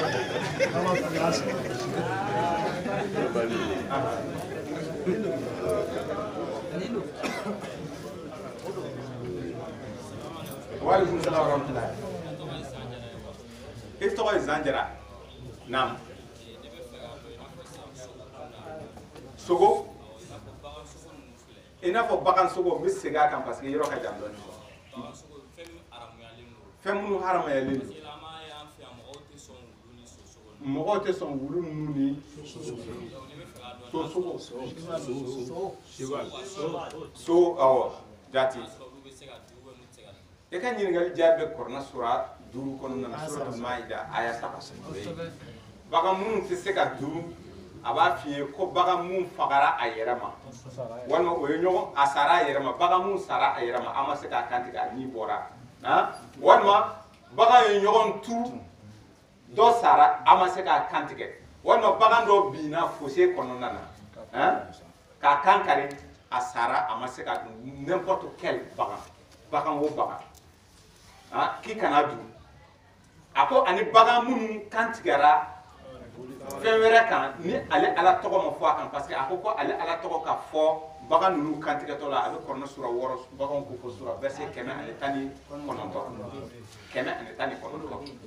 ko ale ala tɔgɔ ka fɔ donc ni tɔgɔ ma fɔ bagan mun kan boli tɔgɔ de fɔra walima jinɛ de tɔgɔ fɔra a kantigɛtɔ la k'i kana a dun ani lɛ ani joli bagan kantigɛ ka joli kunbɛn k'a yiran k'a kɛ k'i kana o dun n'a bɔra ni mun fɔlen filɛ nin ye i ma min kan barala juru la c'est-à-dire k'a sa ka sɔrɔ i ma se k'a kantigɛ voilà awɔ walima wara ye dɔ minɛ a ye a jogi a y'a woro fan dɔ dun mais i taara sɔrɔ a ma sa fɔlɔ a bɛ nimahara la i bɛ se k'a kantigɛ k'a dun baasi fosi t'a la ani i yɛrɛ ka wulu a verset 2 a verset 4 i ye wulu mun ta ala bisimilahi a taatɔ la ko e ye wulu mun ta walasa a ka yɔrɔ garde i ye ani ka fɛlɛ bɔ i ye i y'a ta ni bisimilahi ye ka ban n'i y'a lamɔ k'a ban a lamɔnen ka ban n'a taara fɛn o fɛn mun minɛ ka na n'a nana n'a ye ani n'i t'a la bilen i b'a minɛ i b'a dun a ma deli ka nin mɛn a dun bɛ kɔrɔna kɔnɔ parce que ale ye sincère de ala tɔgɔ fɔra ka ban munna ala bɛ nin fɔ wulu tɛ se ka bagan minɛ f'a k'a sɔgɔ de a bɛ ɲin de kɛ k'a sɔgɔ bagan yɛrɛ kantigɛ kun i b'a dɔn wa bagan ka bagan kantigɛ e b'a kun dɔn wa e t'a kun dɔn ala tɛ foyi fɔ i ɲɛna k'a sɔrɔ kun t'a la a dɔ la a bɛ a f'i ye a kun yɛrɛ la a b'a f'i ye a dɔ la a b'i daji a kan mais bagan kunkanko la joli fɔtɔ la a ko bagan mun kantigɛra k'aw kana joli minɛ k'a min k'a dun k'a kɛ k'a yira k'a kɛ i n'a fɔ tiɲɛ ko k'a dun ni ala y'o haramuya mais mun de kɔsɔn a ko k'i kana o kɛ k'a sɔrɔ a dun o bagan kelen n'a sara a yɛrɛ ma a b'a fɛ k'i kana dun parce que ni bagan sara a yɛrɛ ma joli ma bɔ ale la bana bɛ joli de la adamaden ani baganw bɛɛ joli banakisɛw bɛɛ bɛ joli de la n balimakɛ o de kɔsɔn u bɛ to k'an vɛni ɲini ka pikiri k'a la donc ni bagan kan tigɛra dɔrɔn jeli bɛ fisi ka bɔ mun na banakisɛ bɛ bɔ ka sogo normal bila a la sisan ka sogo yɛrɛ to yen sisan joli bɔra donc o la joli nin hali ni bagan in tun man kɛnɛ a t'i kɛlɛ bilen quoi mais ni bagan sara a yɛrɛ ma i m'a kan tigɛ joli nin bɛ to a fari la joli ma bɔ ale la n'i y'a boso k'a dun joli bɛ ale la donc ni banakisɛ tun b'a la a b'i faga o de kosɔn a bɛ kantigɛli ni yamaru ka sɔrɔ wulu ni a ye wulu a ko wulu n'i y'a ta ni ala tɔgɔ ye ko k'a ka taa sasi kɛ n'a ye bagan o bagan mun minɛ n'a y'i ja kan'a kan tigɛ bilen quoi ala ko a yamari a ye ordre d'i ma a dun quoi olu ko wulu mara man ɲi o bɛ fɛn dɔn wa o ko ni wulu y'i da don minɛn na f'i k'a ko siɲɛ 7 ni fɛn ye quoi ka sɔrɔ a filɛ k'a f'i ye ko ni i ka wulu y'i da fa sogomun na ka n'a d'i ma a banna ka ban dɛ k'i ka a ta dɔrɔn ka a fɛn bɔ a la dɔrɔn k'a jeni k'a dun foyi t'a la parce que ale bɛ bagan minɛ ni a ɲi ye donc a bɛ ɲi kɛ ka yɔrɔ mun sɔgɔ joli bɛ bɔ o fɛ ala de bɛ fɛn dɔn an tɛ fɛn dɔn donc n'a bɔra nin bagan kofɔlen lɛ kɔni i ye lɛ kan tigɛ wo i y'ala tɔgɔ fɔ a la wo ale tɛ dun quoi bagan mun tɛ dun lɛ yɛrɛ tɛ haramu ye dɛ sogo dunni de ye haramu ye mais danfɛn tɛ yen ala ma danni dɔ dilan ko nin danni ye haramu ye hali setani mun ye jinɛ mun ye murtira ala bolo a m'a fɔ ko jinɛ nin ye haramu ye a ye waleya mun kɛ a ko ko iblis rebelle donc danni foyi de tɛ yen ala ye danni dɔ dan k'a fɔ ko nin danni ye haramu ye lɛ tɛ haramu ye dɛ karamɔgɔw ninnu de y'a f'i ye ko lɛ ye haramu ye lɛ tɛ haramu ye dɛ a ko k'i kana sogo de sun a sogo dunni n'i y'o baara kɛ o baara c'est interdit interdit de wele haram awɔ interdit k'i kana dun donc n'i y'a dun i ye baara mun kɛ i ye ala sɔsɔ k'i kana dun de mais ani lɛ ye haramu ye lɛ tɛ haramu ye dɛ e bɛ lɛ mara ka i ka haju bɛɛ kɛ n'a ye k'a feere i b'a dɔn u bɛ kalali mun kɛ ni adamaden farala u bɛ tisi mun kala a bɛ kɛ ni fɛn mun i b'a dɔn lɛ bolo de dɔgɔtɔrɔ ko ko fura baden de bɛ bɔ a la a y'a fɔ a ka intervention na don Fantama ko fura baden de bɛ bɔ lɛ la fura baden de bɛ lɛ la fura baden ayi n'i bɛ lɛ yɛrɛ fura dɔn sini sɔgɔma bɛɛ i bɛ lɛ mara daminɛ mais comme yan u t'a a fura mɔgɔ t'a fura bɔ yan quoi a fura bɔbagaw o ye mɔgɔ dɔgɔtɔrɔba minnu laboratoire olu mago de bɛ o lɛw la parce que olu de b'a a ko n'o dilan mais yan an fɛ yan n'i ye lɛ mara mɔgɔ si tɛ lɛ san i ye k'a fɔ ko o sira fɛ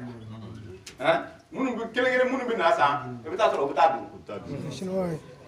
mais ni mɔgɔ nana san i bolo ka n'a ɲininka i bɛ mun de kɛ n'a ye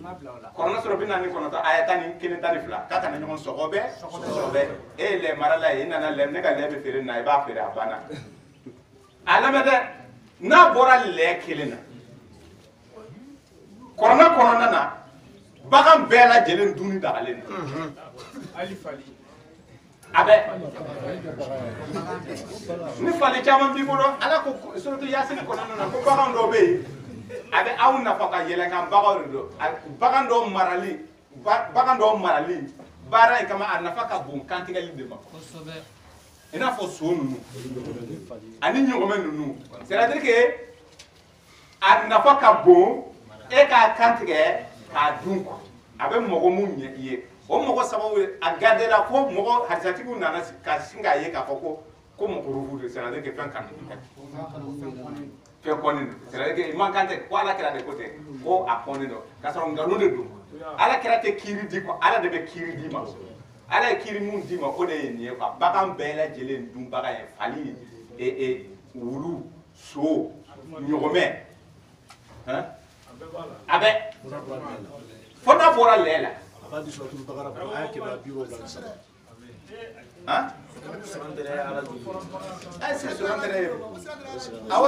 ayi surantere tɛ ala jugu ye jugu tɛ ala la maa ka misɛn ala jugu i bɛ ban ala ka commandement na bon olu tɛ bila olu ma bila commandement o sira ni bagan ninnu tɛ ala sɔsɔ quoi olu ma dan o kama kɔrɔfɔ bɛ ka faamu donc surantere dun ni baasi fosi t'a la kuma tɛ ko haramu de don ayi e tun ye ɲininkali sɔrɔ o don an bɛ ɲininkali di mɔgɔw ma minnu ma ɲininkali sɔrɔ walekum salam wa rahmatulah Sissoko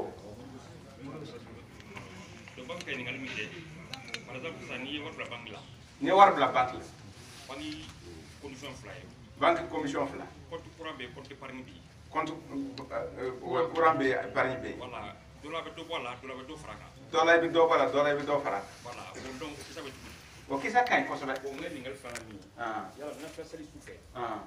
i bɛ hali min deli ala fɛ awɔ i b'a kɛ ka sɔrɔ i salamu bila wa ou bien parce que a fɔra jumɛn de bɛ ala deli salam tɛ bila ni salam bilara o ye wala kuma ɲɔgɔnya tɛ bannen voilà e ka ɲininkali jaabi de ye salam tɛ bila ka tila tun ka ɲini aw fɛ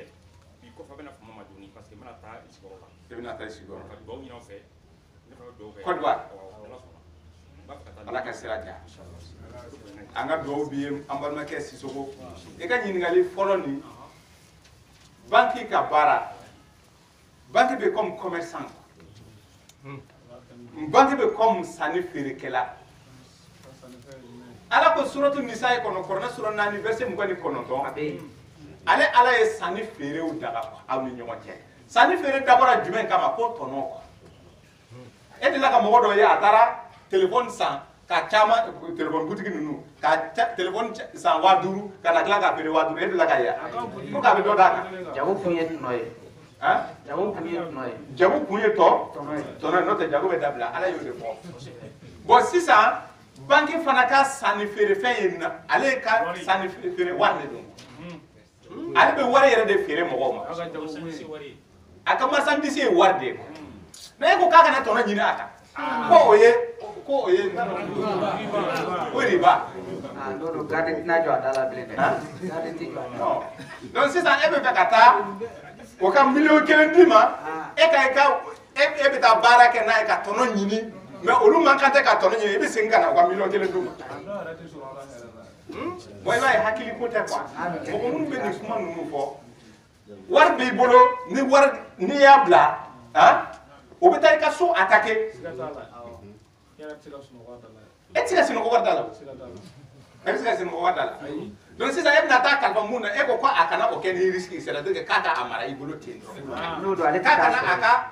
wari mara hakɛ fɔ i ye n b'a mara i ye ni nin hakɛ ye e bɛ nin di ne ma a la a baasi fosi t'a la bon sisan garantie filɛ nin ye hali ni banque y'i ɲininka a b'a sara o de tɛ wa e siranna ka fɛn mun mara e bɛ taa di mɔgɔ dɔ ma k'a k'a mara i ye fu bon i b'a ye kodɔnbali de bɛ mɔgɔw la sira mɔgɔw bɔra ala ka kiiri kɔnɔ ka taa kiiriw dilan u yɛrɛ ye o bɛ mun wele riba fana de ye ka dɔ da fɛn na mais cogo di parce que i y'a ye suratu bakaratu kɔnɔna na verset 275 confusion kɛra tuma min na ala ye riba bali ka commerce tɔnɔ daga yahudiw ko riba ani commerce tɔnɔ k'a bɛ kelen ko danfara olu ma danfara fosi ye ala ko d'accord bon sisan ne de ye kelen daga ka kelen bali aw ko cogo di riba de ye mɔgɔ coronen quoi gɔrɔkɔ mun bɛ wele ko gɔrɔkɔ mɔgɔ coronen k'o coron quoi o de bɛ wele gɔrɔkɔ maa coronen maa dɔ sera i ma i balima de don a ka denbaya bɛ dɔgɔtɔrɔso la a t'a dɔn a b'a kɛ cogo min na dɔrɔmɛ 1 t'a bolo a nana i dama kasi i la ko juru kɔ 5000 juru donna mun kɔsɔn ne ka se ka n ka ordonnance ani n ka fɛn dɔw ɲɛnabɔ e ko baasi t'a la nka a sara don a ka kɛ 6000 ye e filɛ ka maa coronen coron e ye 1000 mun da 5000 kan maa coronen i filɛ k'o de coron ale ala ko k'a y'o haramu o de ye riba ye fo tɛ bugu ale ala yɔrɔ e b'a d'a ma walima i bɛ ɲɛ a ma fisabililayi n'i b'a d'a ma i b'a d'a ma a b'a sara wagati fɔ i ye ni a sara wagati sera k'a fana k'a sara a ko ni a sara wagati sera a ma se k'i sara kɔrɔlɛ sura 2 suratu bakara 2 aya 200 ani aya 80 a ko he ko n balimakɛ ko maa mun bɛ juru kun kɔrɔ a ka juru b'i bolo se t'a ye dabali t'a ye wagati kofɔlen a ye mun f'i ye a sera ko i ka dɔ fara a kan sa i ka hinɛ a la i ka dɔ fara a kan a ko nka n'i sera ka ayi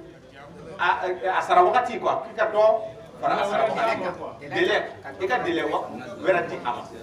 a ko nka ko tiɲɛ yɛrɛ la ko Modibo ko mun ka ɲi i b'a dɔn wa n'i ye mɔgɔ ye o degun sugu kɔnɔ n'a t'i tɔɔrɔ yɛrɛ ko jɛ wari k'a fɔ ko n y'a to fisabililayi a ko bɛ mun sɔrɔ o la nɔnabila ko n'i tun b'a dɔn a bɛ kɔrɔma sɔrɔ bila sɔrɔ tɛ ba kan a ye 100 bila وإن كان ذو أسرة فنظرة إلى donc ميسرة o la a faamu k'a fɔ خير banque ko ninnu tɛ haramu tɛ a ka ɲi kosɛbɛ basi fosi t'a la parce que cɛ ye ko fɔ sisan mun bɛ fara e yɛrɛ ka wari kan o de ye sanni feere ye o mun de ka di k'a fɔ ko e ka wari di olu ka baara kɛ ni e ka wari ye a ka tɔnɔ tila n'i tɛ tɔnɔ fɛ a fɔ u ye k'i tɛ tɔnɔ fɛ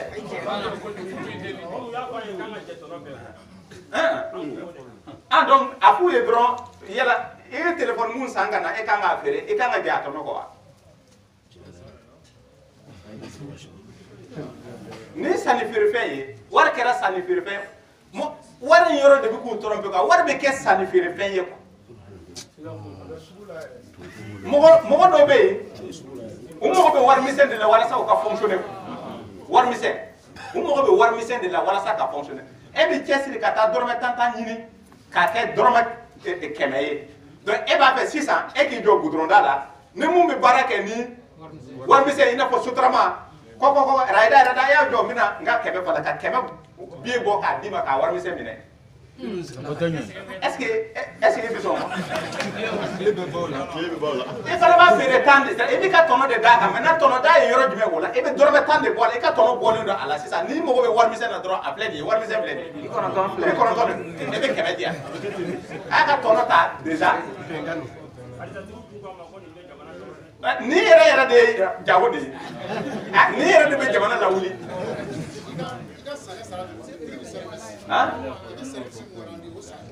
wa service e bɛ baara mun kɛ mɔgɔ ye n ko i bɛ sara de e delila ka mɔgɔ dɔ wele k'a ka na i ka wululu ji bɔ ka sɔrɔ e t'a sara wa a b'a bɔ ni hakɛ mun ye a b'a fiyɛ i b'a sara ninnu ye sanni feerew de gɔrɔgɔ ye ka maa coronin a ye o bila aw kunna o de bɛ kɔrɔna kɔnɔna na fantan tɛ juru ta banque la dɛ fantan tɛ juru ta banque la Sako bon bari de b'a fɛ k'a dɔn Mɔmɔdu Lamini a fa tɔgɔ a ba tɔgɔ kɔrɔna kɔnɔna na ni kɔrɔna ta kun ni kun a tɛ Mɔmɔdu Lamini fa tɔgɔ fɔ i ɲɛna a tɛ a ba tɔgɔ di i ma a tɛ awɔ a tɛ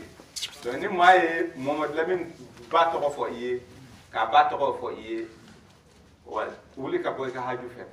taa i ka haju la et puis Mɔmɔdu Lamini fa tɔgɔ dɔɔni ani a ba tɔgɔ dɔɔni a nafa tɛ e kan o de kɔsɔn Ala b'a f'i ye ko ale Ala ma ɲina ale Ala ma fili la yadillu rabbi wa la yansa n'i bɛ fɛ ka ka fɔrɔba tɔgɔ dɔn o wele ko Adamu kɔrɔna sura 4 kɔrɔna sura 7 a ye bɛ dumuni kɔ 9 o tɔgɔ ye Adamu bɔgɔmafɛn Adamu o de kɔsɔn cɛ Adama bɛ yen muso Adama bɛ yen Adama kɔrɔ bɔgɔmafɛn mais k'a fɔ ko a tɔgɔ de ye nin ye an yɛrɛ tɔgɔ wɛrɛ minnu di ɲɔgɔn ma o tɔgɔ ma na Kur'ani kɔnɔna na a tɛ yen an tɛna ɲininka Ala yɛrɛ voilà Ala t'i ɲininka o la quoi a dɔnni nafa tɛ e kan n'o tɛ ale Ala ma ɲina la yadillu rabbi wala yansa ɲininkali jumɛn bɛ yen naam kɔlɔsi ka zikiri kɛ n'a ye kɔlɔsi ka zikiri kɛ n'a ye o kibaruya cogo di n'i tɛ seli la i tila seli la waati min na ou bien hali n'i tɛ seli la a kɔlɔsi jatemafɛn de don n'i y'a lajɛ Kur'ani sura 9 suratu Tawba aya 80 ani aya 36 wa jate ma bali i b'a jate ni bɛlɛkisɛ ye wo comme u b'a fɔ cogo min na ko Alakira n'a tun bɛ jate o k'a bɛ kelen fɔ ko ka bɛlɛ dɔ pousser yan fɛ o n'a y'a kɛ bon nin kuma bɛɛ ye fu de ye i bɛ jate kɛ ni fɛn mun ye baasi fosi t'a la donc kɔlɔsi i ka jate kɛ n'i ka kɔlɔsi ye Ala ma a bali a ma bali quoi donc a bɛ fɔ k'a ma bali de quoi voilà donc baasi fosi tɛ kɔlɔsi la naam Abubakar bismillah ɲininkali de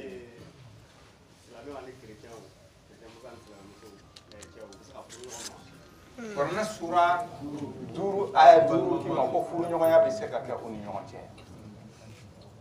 baasi foyi foyi t'a la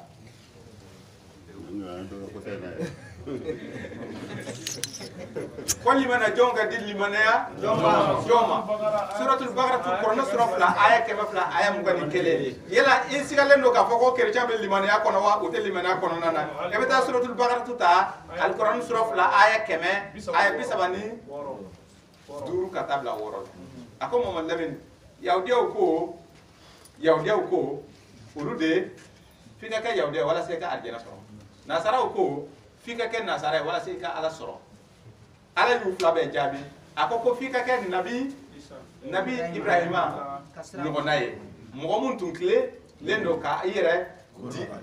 kolo ala ye a ko k'aw ka sɔrɔ k'a fɔ k'aw dalen bɛ ala la aw dalen don ala la aw dalen don fɛn na mun jiginna mun jiginna nabi Ibrahim a bɛ da o la وإسماعيل a bɛ da o la وإسحاق a bɛ da o la ويعقوب a bɛ da o la والأسباط a bɛ da o la وما أوتي موسى a bɛ da o la وعيسى a bɛ da o la وما أوتي النبيون من ربهم a bɛ da o bɛɛ la لا نفرق بين أحد منهم a kana fɔ ko an tɛ Muhamadu fɛ walima an tɛ Musa fɛ walima an tɛ Nabila Isa fɛ k'aw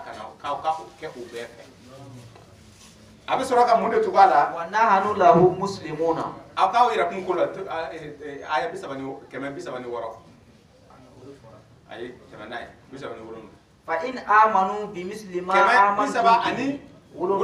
n'u dara fɛn na aw dan bɛ fɛn mun na فقد اهتدوا c'est-à-dire ka da olu ta la ka tila ka da aw ta la ko olu de ye mɔgɔ kandalenw ye ŋaniya yɛrɛ i y'a faamu wa donc ala dun ko aw minnu tɛŋinɛra ala ma aw dama de ka ɲɔgɔn furu suratul bakara to aya 100 aya 21 mais chrétien mun k'i ma ko Muhamadu tɛ tiɲɛ ye kana furu a ma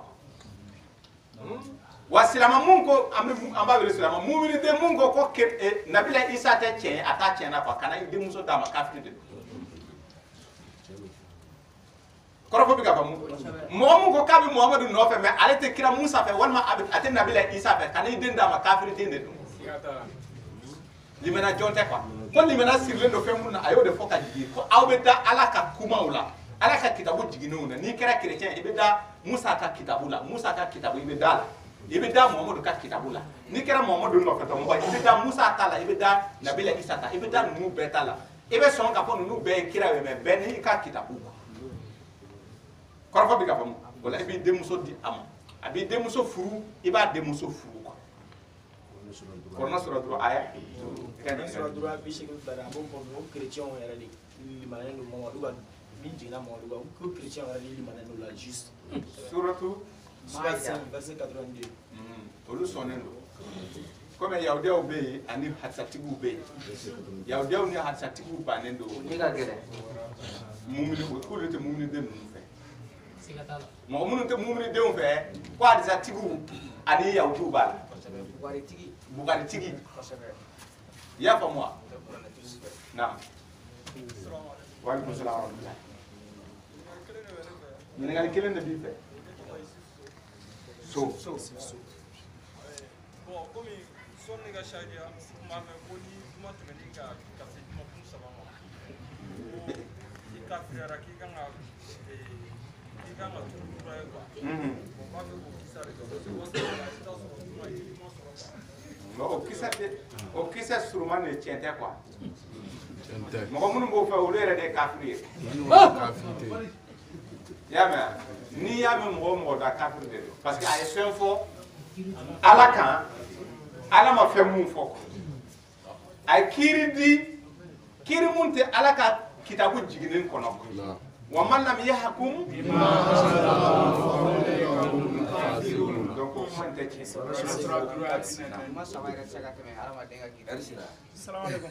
waaleykum salaam ne tɔgɔ ye Jibril Kɔnta Kɔnta bisimila ne tun bɛ fɛ ka ɲininkali min kɛ jakako de don quoi jakako a fɔra ko tan o tan i bɛ kelen bɔ bon n'a sɔrɔ ni i ka tɔnɔ bɛnna 1000 ou bien 2000 ma est ce que a bɛ daga n'i ye 100 bɔ a la ou bien 100 fila i bɛ se k'a di furumuso ma ou bien i ba ou bien i balimamuso ma. Korona sura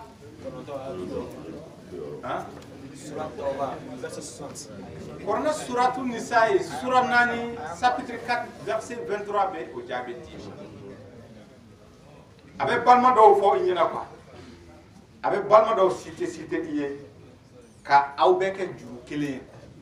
furu ɲɔgɔnya tɛ aw ni ɲɔgɔn cɛla la o de bɛ wele balima suru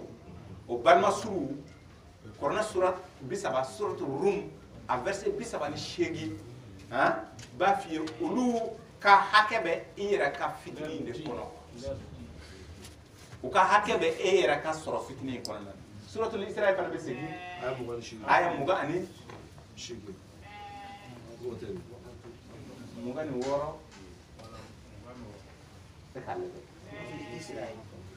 a lamɛn dɛ olu bɛ i ka hakɛ de kɔnɔna na olu tɛ i ka jaka 26 o to i ka jaka kɔnɔna na suratul Bakaratu bɛ sɔrɔ ka a jidi i ye ka taa quoi aya 200 ni aya 15 a aya 200 ni aya 19 fɔlɔ a b'a fɔ i ye Muhamadu Lamini o bɛna i ɲininka i kan ka mun de kɛ ka ɲumanya kɛ quoi a f'u ye ko falenkɔrɔ tɔ ko e ka ɲumanya kɛ ni o ye mais o bɛ ɲumanya o ɲumanya a bɛ kɛ ka taa jɔn de ma a b'o f'i ye a aya 215 a ko i fa i ba i balima suru a bɛ sɔrɔ ka na ni mɔgɔ dama dama dɔw ye minnu fana tɛ i balimaw ye mais a b'a daminɛ ni minnu ye ni i kan ka ɲumanya kɛ i kan ka daminɛ ni minnu ye a y'o de fɔ ɲɛna quoi i balima suru donc olu tɛ jaka kɔnɔna na mun de kosɔn a y'o bali ni a tun kɛra o cogo la jaka tun tɛ tɔw tun tɛ jaka sɔrɔ Korona sura 59 aya 7 b'o f'i ye ko jaka na munumunu c'est-à-dire que i yɛrɛ ka famille cɛla la i t'a di mɔgɔ si ma n'ale fana y'a ta sɔrɔ a b'a ta di voilà ni ale fana y'a ta sɔrɔ a b'a d'i ma ko ale ye o bali ala bɛ ko dɔn dɛ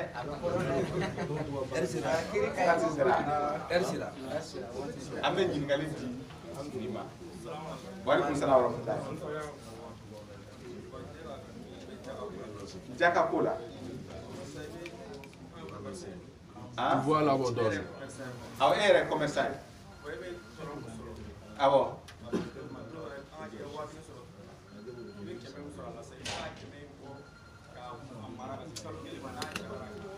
e bɛ se k'a kɛ nka i b'a a fɛn sɛbɛn k'a bila awɔ kosɛbɛ awɔ i b'a sɛbɛn k'a bila awɔ ayi ala ko Korona sura 10 aya 21 ayi yamaru mun na e ka to k'a kɛ ban a kɛtɔ la ale ala y'a dɔn ka ban e kan ka mun kɛ bon a bɛ se ka mara ka fɔ ka san kelen bɔ mais i b'a a sa kelen i b'a sɛbɛn don min na i tɛ yen dɔrɔn a bɛ dɔn ka fɔ nin ye jakanbalan de ye nin tɛ sɔrɔ balan ye i ka tiɲɛ balan tɛ o de kosɔn k'i ka sɛbɛnni kɛ kɔrɔfɔ bɛ ka fɔ voilà o la wagati sera an ka kalanfa Usman Mayiga a bɛ opéré bi a ye duwawu ɲini sahibu fɛ a bɛ to ka sigi yan a bɛ kan ka opération dɔ kɛ Golden na clinique dɔ de don o la sahibu ka duwawu b'a ye an b'a ɲini ala fɛ ala an tigi i ka hinɛ a la i ka i makari ɲɛ makari jɔ an balimakɛ Usman Mayiga kan i ka a ka opération ɲɛ a bolo i ka kɛnɛya ka segin a yɛrɛ ma ani an balimakɛ Alpha Samake k'a mɔden dɔ fatura bi a tɔgɔ ye Sɛk denmisɛnnin de don ala ka fali ni fɛn wɛrɛ n'o tɛ olu a tɛ fɔ ko ala ka yafa u ma olu ma jurumu kɛ ani an balimakɛ Yusufu Ɲagate ala ka o kan bɛn ala kana to fosi k'u sɔrɔ ani an ka Sayidu Tambura ale fana a denmuso Kanja a fana kan ka opéré Alpha Tambura ale fana ye duwawu ɲini Sayidu fɛ an b'a fɔ ala mun bɛ kɔlɔsili kɛ nɛɛma tigi a k'i ɲɛ jɔ Kanja kan hinɛ ɲɛ a ye ɲɛ mun jɔ Ayuba kan ka kɛnɛya Korana sura 21 aya 83 cogo min na ala ka ala ka ale fana a ɲɛjɔ ala i ɲɛjɔ kanja kan i ka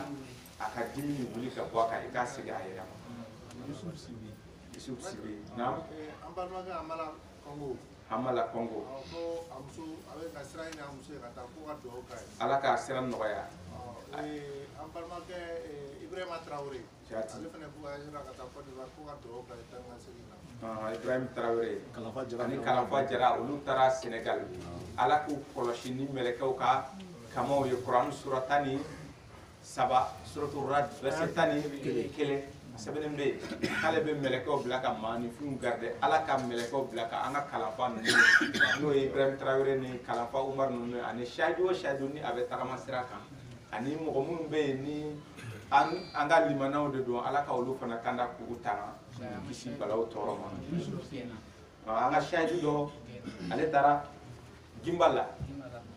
Keita a bɔra juma a tun bɛ juma tɛmɛnen yɛrɛ la k'an ye foto ta ɲɔgɔn fɛ u ka somɔgɔw y'a gɛn ka bɔ k'a ka du bila walima a ka sahidi y'a bila ale ta tɛ dumuni tigɛ ye dɛ an tun ye dɔ ka kibaruya fɔ ko Sambu Jara o ye balo tigɛ a la a ta tɛ balo tigɛ ye dɛ k'a ka bɔ yɛrɛ de donc ale ko ale bɛ Nabi Ibrahima ka misali ta donc a b'o cogoya la k'ale b'u ka du to u bolo Gimbala Keita ala ka a dɛmɛ siga foyi t'a la ala b'a dɛmɛ siga t'a la dɛ ala ye masa ye masa mun ye tiɲɛtigi ye hinɛ masa de don ala ka an n'a dɛmɛ ala k'an sabati Yusuf Sibi ala ka a ko nɔgɔya a bɛ dugawu kɛ ne yɛrɛ dɔnni ko la Mohamed Traoré ko k'ale bɛ dɔnni de fɛ ala k'i ka dɔnni ji ala i ka Mohamed dɔnni ji de a ye bɛɛ b'a fɛ dɛ ala k'i ka dɔnni ji Mohamed Traoré o sɛli bɛ ala k'a ka dɔnni ala ka a ye fɛn bɔ kaso la cogo min na Yunusu bɔ kaso la cogo a tɔgɔ Modibo Konate ala ka Modibo Konate bɔ kaso la ala i bɛ Modibo Konate bɔ kaso la i ka hinɛ a la de parce que a ka jurumu de y'a se jurumu de ye jurumu an bɛ jurumu kɛ ala awɔ Yunusu yɛrɛ y'o de fɔ ala ye tuma min na a y'a yɛrɛ sɔrɔ kaso kɔnɔ tuma min na Kuran sura 21 a y'a sisi a ko k'ale ye jurumutɔ de jurumu de y'a to nin balaw ye a ye sɔrɔ ala i ka hinɛ na i ka yafa n ka jurumu ala ka hinɛ a tɔgɔ Modibo Konate la ala ka hinɛ ala a ka yafa ma a k'a bɔ degun kɔnɔna na o la an bɛ bi ta jɔ yan takabali min na ya Rabbi la ilaha illallah takabali duwa ya Rabbi la ilaha illallah la ilaha illallah la ilaha illallah la ilaha